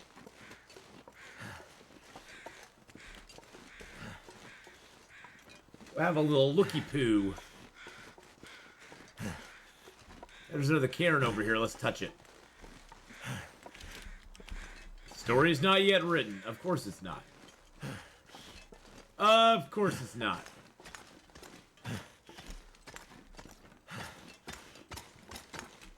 I forgot this cave has a bedroll in it now. That's kind of cool. There we go. See, this is all area that is not very well. That the Polaroid doesn't help you with this area. Now we could go over and try to hunt the bear. That'll probably give us some good food. Do I have fuel enough? Oh god, I have 29 frickin' coal. Never mind, I got plenty of fuel. Let's go see if the bear is up. See if we can get a kill. Do you ever use a notebooking game? You know, I don't. I love the joy of coming back to an area and going, ooh, I left myself something here. Oh, there's another birch here. Let's grab that. That's a random birch. I didn't know this one could be over here. Cool, I learned something new. Hidden birch, hoo-ha-ha.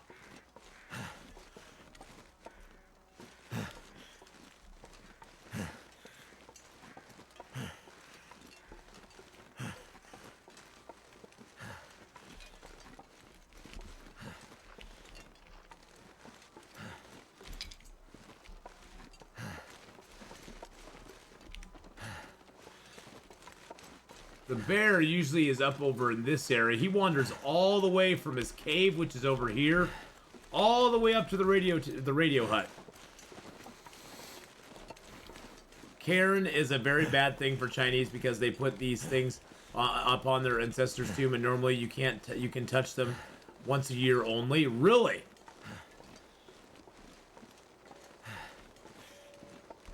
I do travel a lot in my game. I don't really stay in one place for a long time. I'm kind of against that. I'm kind of a traveling fool. Well, that's kind of cool, though. So there's sort of a special thing on your ancestors' tomb. So is there... I take it then there's a certain time of year that you're allowed to touch it, or that you can... You can choose to touch it, and it's only once a year, though. Get my flare gun out. I don't have many shells left. But just in case Mr. Bear surprises me here. His cave's right down here. That's his cave right there.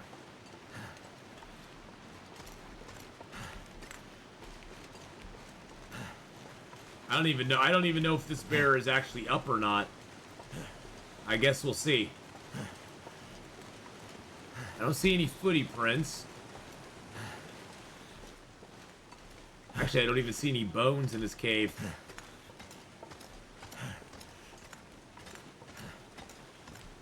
Is that him there?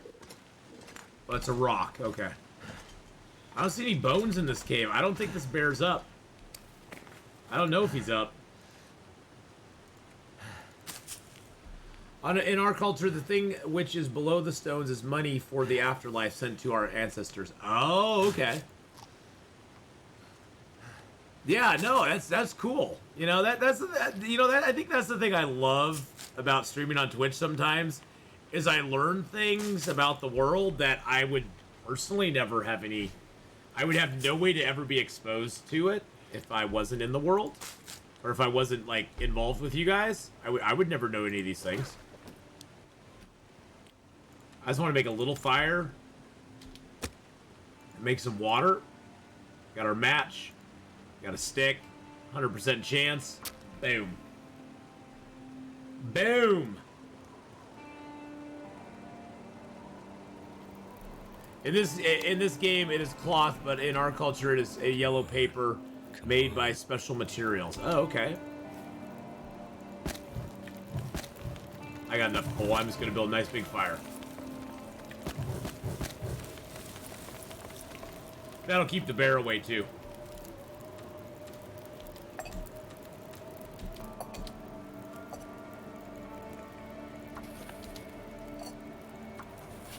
There we go. Let's read one of these fascinating books for an hour. I need to find a place to rest.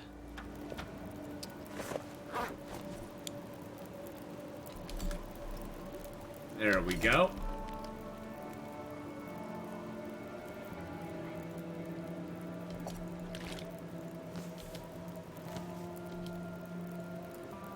I'm gonna have to leave something behind.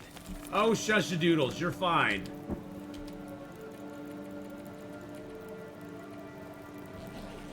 Alright. To share a bit of trivia from where I'm from, we've got a big moose and bison farm outside my hometown. They have a barn they use as a conference facility, oddly enough. Really? Interesting.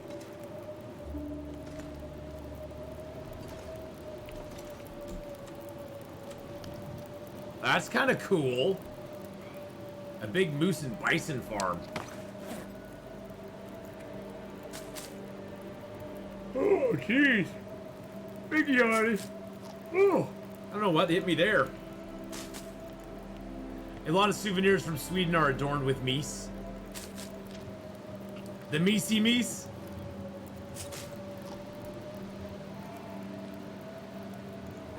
All right. Wow.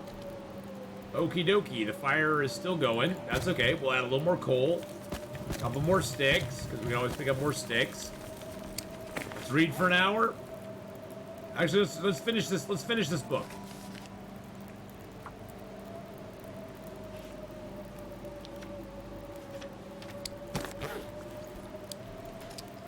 Okay.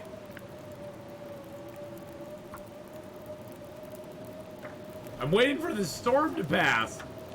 This is the worst part of Pleasant Valley. This honestly is the worst part of Pleasant Valley. Just the constant, unwavering storms. Just all the time.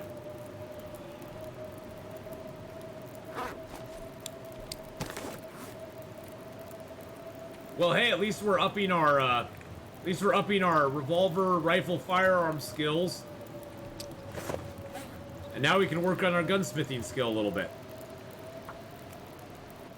Is the weather in Pleasant Valley worse than any other zones? Yes. Pleasant Valley weather late game, you have more blizzards and unpredictable weather in Pleasant Valley than any other zone in the game. It is the worst.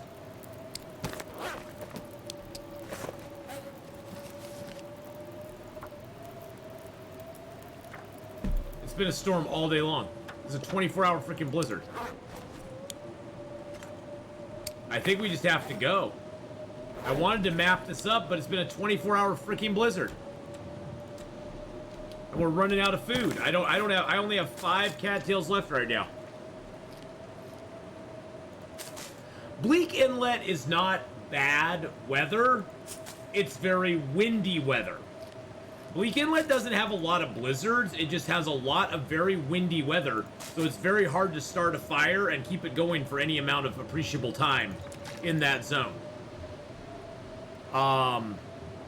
That's the big problem with that zone.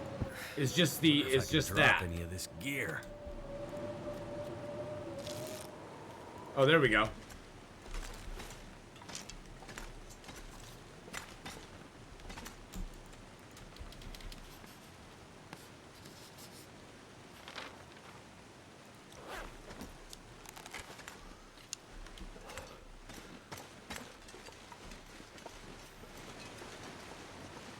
I have 2 bear hides curing and I made the coat already. Should I make a next one or a bedroll? I would wait. For me, if I were you, I would let those bear hides cure. Come back to them later and use them to repair your bear hide coat. And I would make the bedroll only after you have like 4 bear hides or so sitting around. The bedroll wears down really fast. The bedroll wears down really super fast, and it takes a bear hide to repair it. So you might want to wait on the bearskin bedroll if you have a regular bedroll. If you don't have a regular bedroll, I'd make the bearskin bedroll right away. I usually wait a while to make my bearskin bedroll just because I don't want to waste the bearskins. I have a bearskin bedroll now, but I also have probably 15 bearskins laying around in different places. Oh, you have like 3 curing? Oh, then I'd make it. Go for it. Go for it. Why not? You might as well. It has a great boost at the beginning. Coastal Highway has a lot of fog too. Forlorn Muskeg probably is the foggiest though of them all. I need to find a wolf. I came over here going, oh, I'll find a wolf over here. Oh, there's a deer. And there's some cattails out here, too.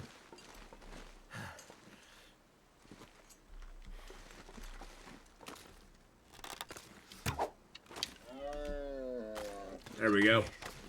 Now we got some food.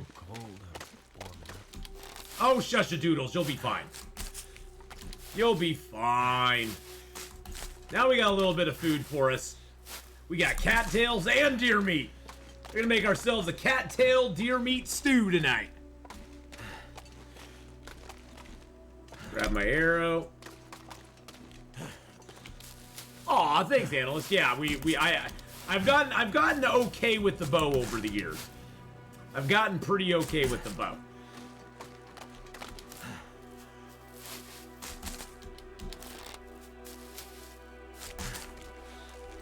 Yeah, it's a little cold out right now. The weather's pretty good though. I think I might just make a fire by the deer here, carcass harvest him, quarter him, and then take him over there if I need to. The weather started getting rough. The tiny ship was tossed. If not for the courage of the fearless crew, the minnow would be lost. Come on. Come on.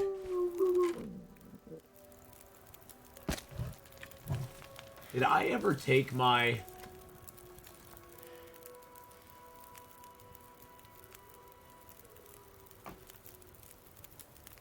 I never took my channel off mature content. I'll have to put it back on for the next game we're gonna play. But I never took it off for mature content. Silly me. And by the way, you can quarter an animal with your hacksaw now. I don't know when they changed that, but for both me and Ones and Only, that was like a huge change. We were both like, what the heck is going on? How can I quarter with my hacksaw? We were both like, well, what?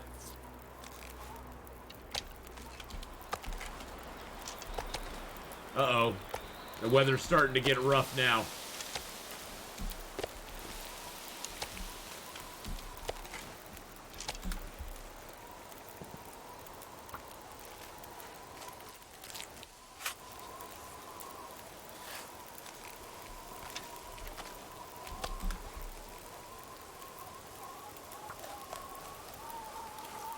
We'll just take the even I just want the kilo pieces out here. It's gonna get a lot colder soon. Come on, Wolfies, where are you? Feels like a lot of gear. Ah, here we go. There we go. Oh, yeah. Oh, yeah. That's the stuff.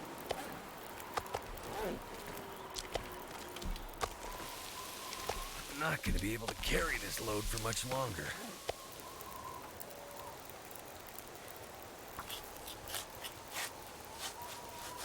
That's the stuff right there, my friends. Little deer meat.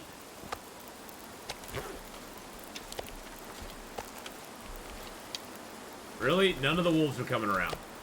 Oh, great. Okay, so my fire just got blown down. I wonder if I can nurse it. Yep, okay. Yep, it was just it was a wind gust. It blew my fire down. Stupid wind. Stupid wind. Okay, let's go over to the forest cave over here. Go over to the forest cave. We got a lot of stank on us. We got a lot of stank, but we got food now. We got food. Actually, you know what I should do?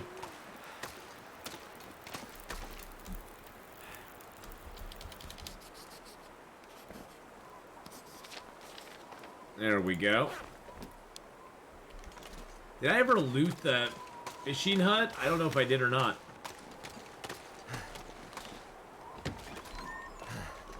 The distance to throw a rock to get the rabbit? Oh, God.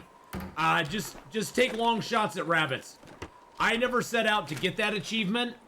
I just kept throwing rocks at longer and longer distances at rabbits, and eventually I hit some. I got that achievement completely, absolutely by random. I never intended to get that achievement. I just got it. So just throw rocks at random at wolves, or at rabbits. That's the only way. I don't even know the distance myself. I don't know the distance. I just randomly got that achievement one day because I was just hooking, like I grabbed like 15 rocks and I just stood back and I was just hooking rocks at rabbits. And I eventually hit one and it gave me the achievement. So I was like, okay, cool. I'll take it. There's a cave right over here called the Forest Cave. Yeah, it's 25 meters, but I don't know what 25 meters in the game is. 25 meters is like, what, 75 feet? Something like that? I don't know what that looks like. I have no frame of reference. I don't have a measuring tape. I don't have a measuring tape to set out and, you know.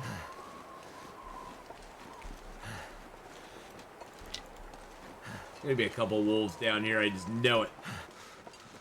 75 sticks long, maybe. Possibly, I guess. Sometimes there's a maple up in that little nook over there. Probably go check for it. Let's go down to the forest cave here, though, to ditch.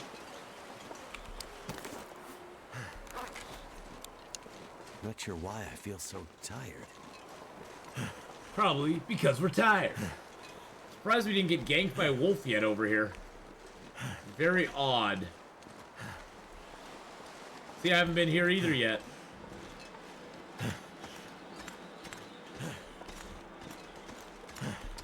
Yeah, personally, if I were you, I'd just keep chucking rocks until you hit one.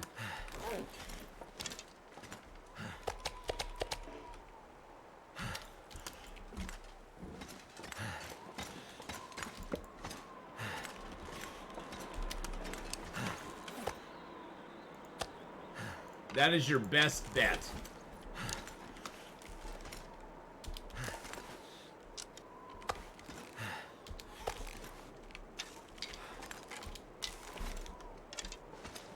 All right, we got food, we got water, we got our stuff now. We're good to go. Yay us! Yay team!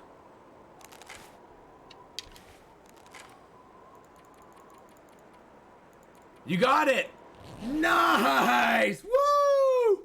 That's awesome. Good job. Good job. Yeah, just randomly throwing rocks at him, you'll probably eventually get it. This is usually how it goes. You just randomly throw hunk some rocks at him, you're gonna get it eventually, so.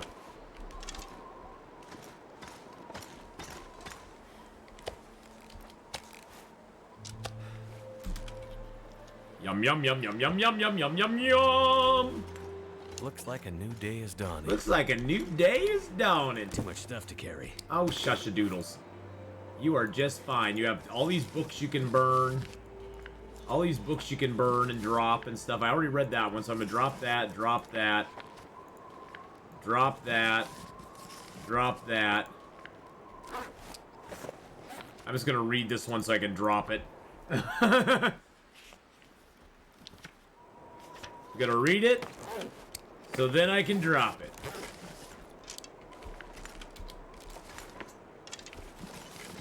Guns, guns, guns!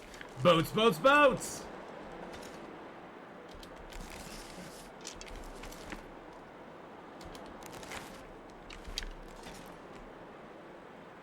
Yeah, the bow is definitely the thing to use to get your arrow skill up.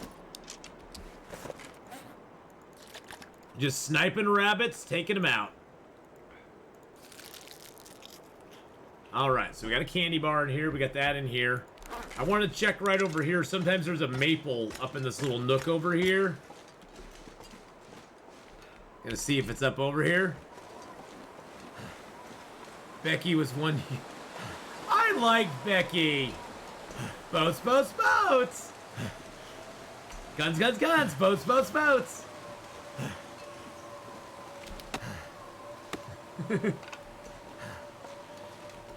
And it was sort of right that you ended up with the captain. It's right that she ended up with the captain, you know. The captain was into boats, boats, boats. Funny commercial though, yes. And bunnies can't run away with arrows, yeah. But if you hit a bunny with an arrow, it's gonna die, guaranteed. It's never gonna run away. Well, I was thinking, oh, we can just leave, but I guess I'll cook up the rest of this meat. I guess I'll cook it up.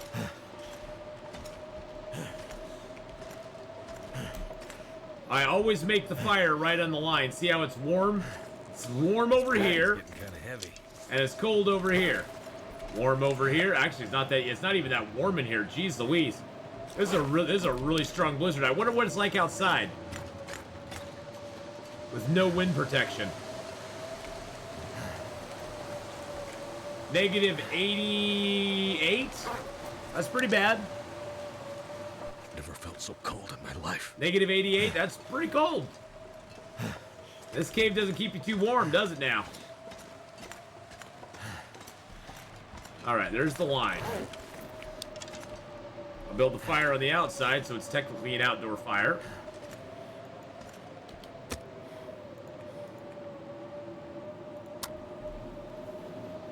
Throw a deer at a rabbit. Exactly. Throw a deer at a rabbit. Just do it. Just throw a deer at a rabbit. That always works for me. It always works for me. Deer at rabbit is always a thing. Alright, let's add those reclaimed. That should be enough time.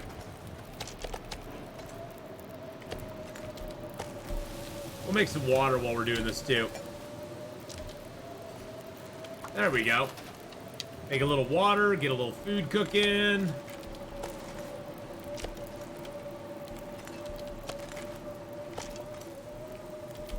Oh, even on the... Oh, yeah, see, it's still cold out here. Negative 11.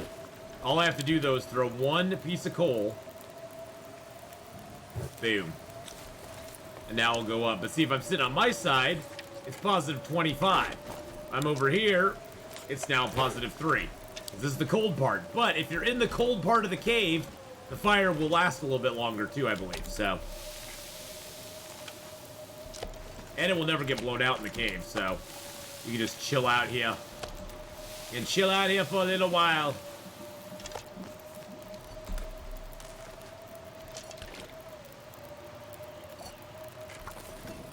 I'm not sure I can carry much more. Well, that's okay. We'll be fine. We got the meats. We got the meat. So we got a little bit of meat here at the cave.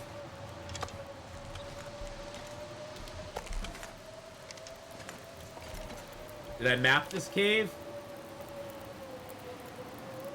Yes, no, I did not. I did not map this cave. Okay. There's the hilltop cave. That's the bear's cave. This is the lake that we killed the deer on. Then the cave we're in is like right over in here. And then the crossroads is over here. Which is sort of where we're heading. Oh, and the music sets in. The music sets in. So day 2 of Pleasant Valley. We've got another blizzard. Big shocker.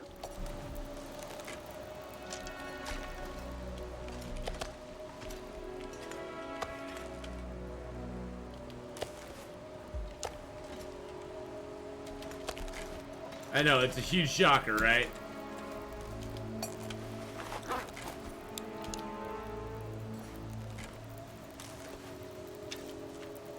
Can you spawn on Hush River on regular interloper? Yes, you can spawn. There's 2 spawn points in Hush River Valley that you spawn into.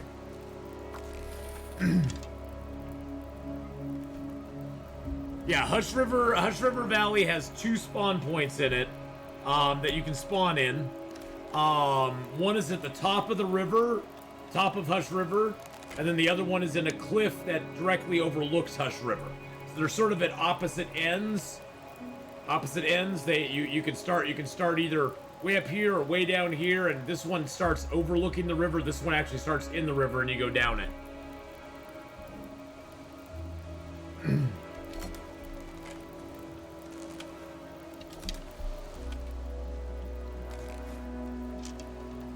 I need to drop something. Really? Seriously?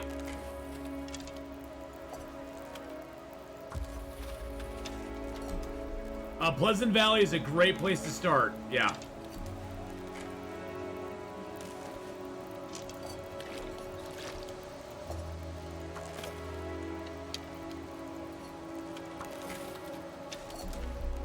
Pleasant Valley is probably one of the best starts you can get, other than Timberwolf Mountain, in my opinion. This pack is getting too heavy to carry.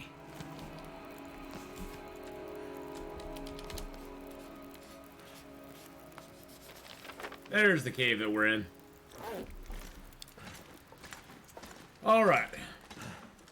I need one more mushroom to cure my parasites. I don't know where. I can't find one anywhere. What zone are you in?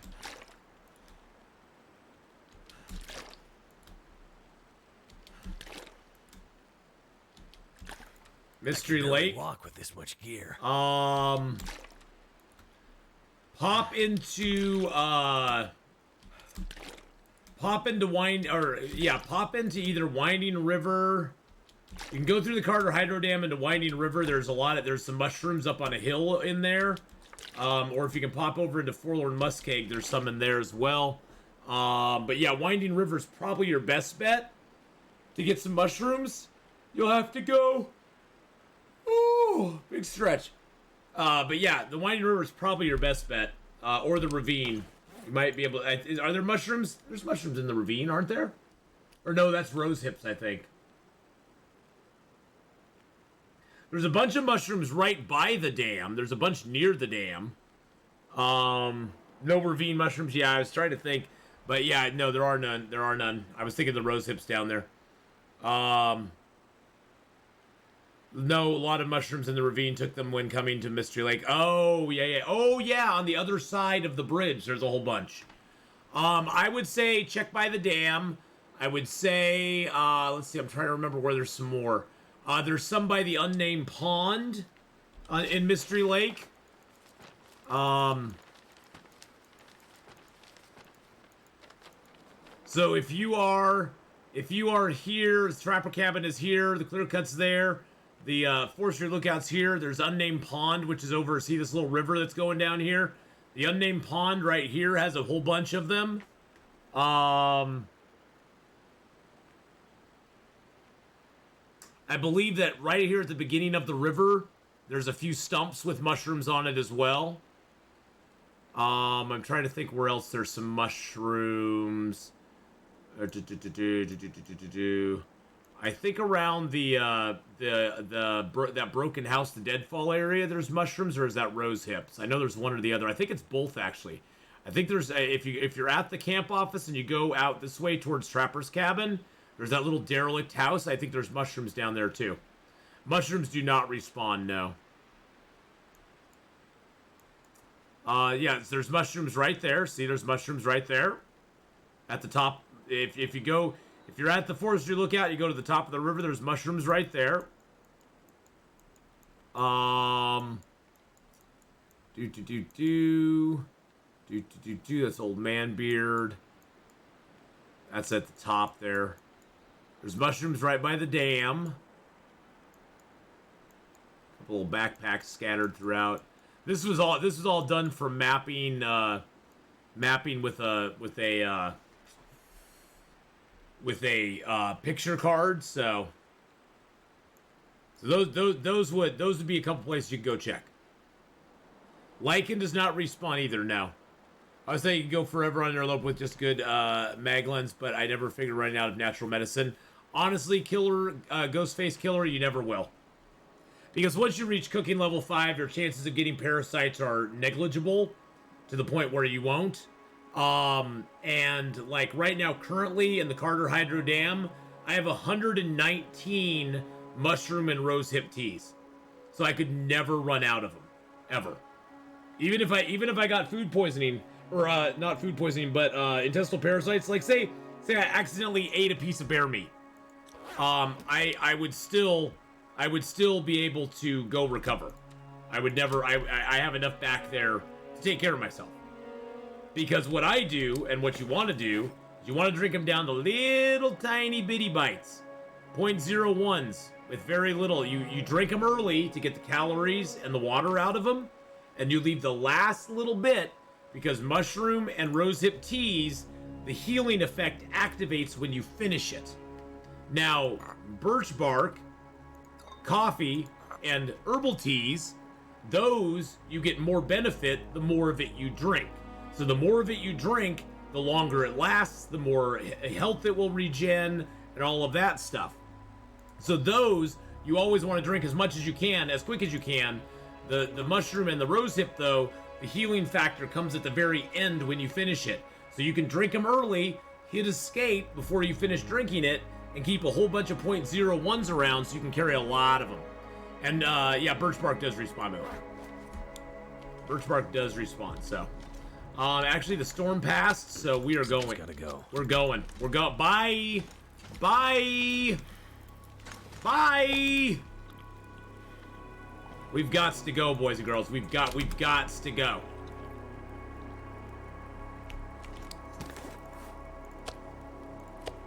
I'm just gonna leave like 1.5 kilos here for myself later on. Grab those. I got water and food. Bows out. I know we're a little on the tired side, but that's okay. We're gonna go out here and hit the road. Anyway, I think we might just head over to the barn. We are a third of the way through WoW Dane. We are at 330 plus days now. So we've reached the third of the waypoint. By the way, and how you doing, WoW Dane? Hi. How's chapter 4 going? By the way, I had a weird glitch at Summit. I looted all the crates and had to leave because I was late. It was late. Logged back in next day. Suddenly 5 more crates. And they were filled a lot more like Stalker. I have like 50 coffees, a lot of herbal teas. You think it's because I'm doing custom? Possibly. There's weird glitches with custom. Custom game only lasts 10 days for intestinal parasites, where on Interloper it usually is 20 days. But on a custom game it's only 10, which is kind of strange. I'm gonna get cold and take damage, but that's okay. We're just going right down here, right down to the river. Too cold to think. So yeah, there's a lot of weird things that go on with custom games sometimes. Yep, we're getting close to the 1 year mark in this game. Yep, right now we're on day 341. So the year is almost here, boys and girls. The 1 year mark is coming. How worth is your trouble to break down crates? How often do they actually contain food stuff, or is it random? Depends on where you are. If you're in Bleak Inlet, you want to break down all the crates at the cannery, because there's lots of food hidden inside of them. Nightmare Fox, hey, how's it going? Good to see you again too. Yeah, if you, a lot of other zones though, the crates don't have really anything in them. Maintenance yard, The crates in maintenance yard are good to break down because they usually will have stuff in them. The longest time I want to see you stand outside my door. The maintenance yard in Broken Railroad will have stuff underneath it. The crates at the plane crash in Milton will sometimes have some stuff underneath it. Night can't be far behind. The ones at the farmstead in Forlorn Muskeg will sometimes. Good eyes in the hospital so I can watch your stream. Oh, wow. Well, I hope you're doing okay. I hope you're doing okay. The ravine is a great map. The birch bark, the deer, the cave you can snuggle up in, the abundance of fuel that it has. There's a lot of positives about going to the ravine, and there's no predators there. There's lots of rabbits. There's 2 caves very close to each other. There's usually if I get intestinal parasites, I usually go camp in the ravine because I usually go there, shoot a couple deer, call it a day, hole up, and just kind of do my thing for the next 15-20 days. And you can go get the mushrooms over by the second cave. So, I don't even know if I ever looted this car. No, I never did. It probably won't have anything in it, but at least we can say we looted it now. Nothing.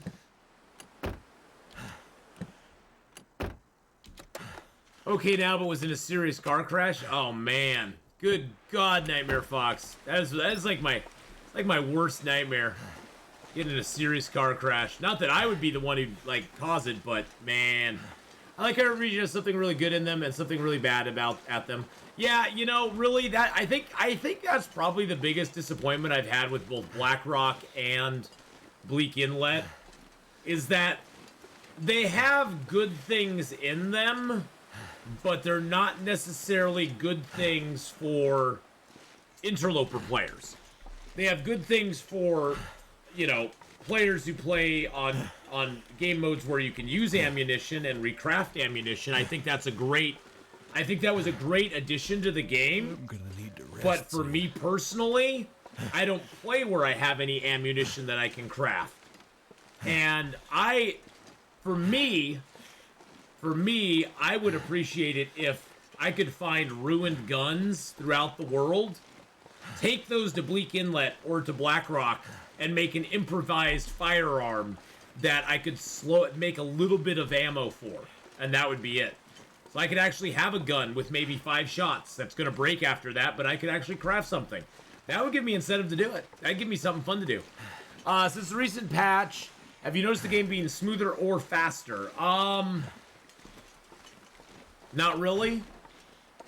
No. No. Oh. Well, golly gee. Well, golly J. Willikers. There's food out here. You got your mushroom? Very nice. Very, very nice. We'll take that ruined meat in with us, because why not? I was in the back, almost broke my neck. I was very lucky I was in the back, otherwise I could have. Oh, wow, dude. Dang. Well, Nightmare Fox, I'm glad you're doing better now.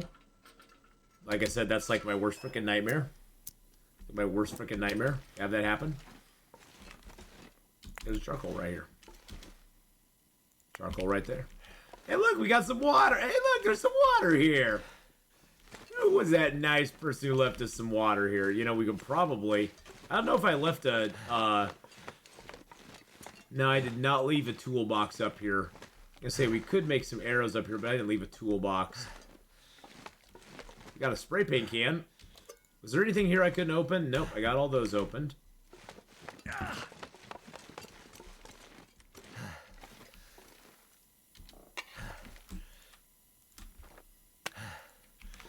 Time to make a friend. Let me tell you about my best friend. He's got a little flaming head.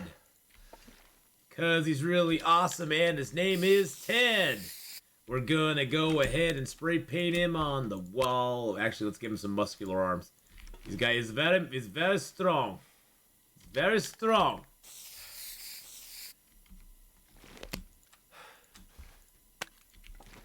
This is for you, Nightmare Fox. This is your in-game friend. This is your in-game friend, my friend.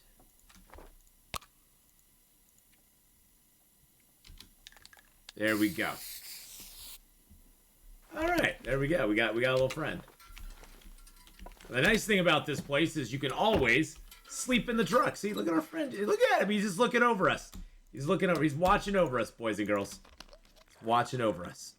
That's my standard dude. He's my standard guy. Sometimes we'll make a triangle head, but that's sort of my standard guy. And you don't even have to use your bearskin bedroll in here. You can use the bedroll that comes with the car. So it saves your bearskin bedroll from use, and you get to just sleep in the car. And you can do that early game too. If you do not have a bedroll early game, there are several caves that now have bedrolls in them that are already made. They only give you like 2-degree warmth bonus, so you'll probably need a fire, but at least there's a bedroll.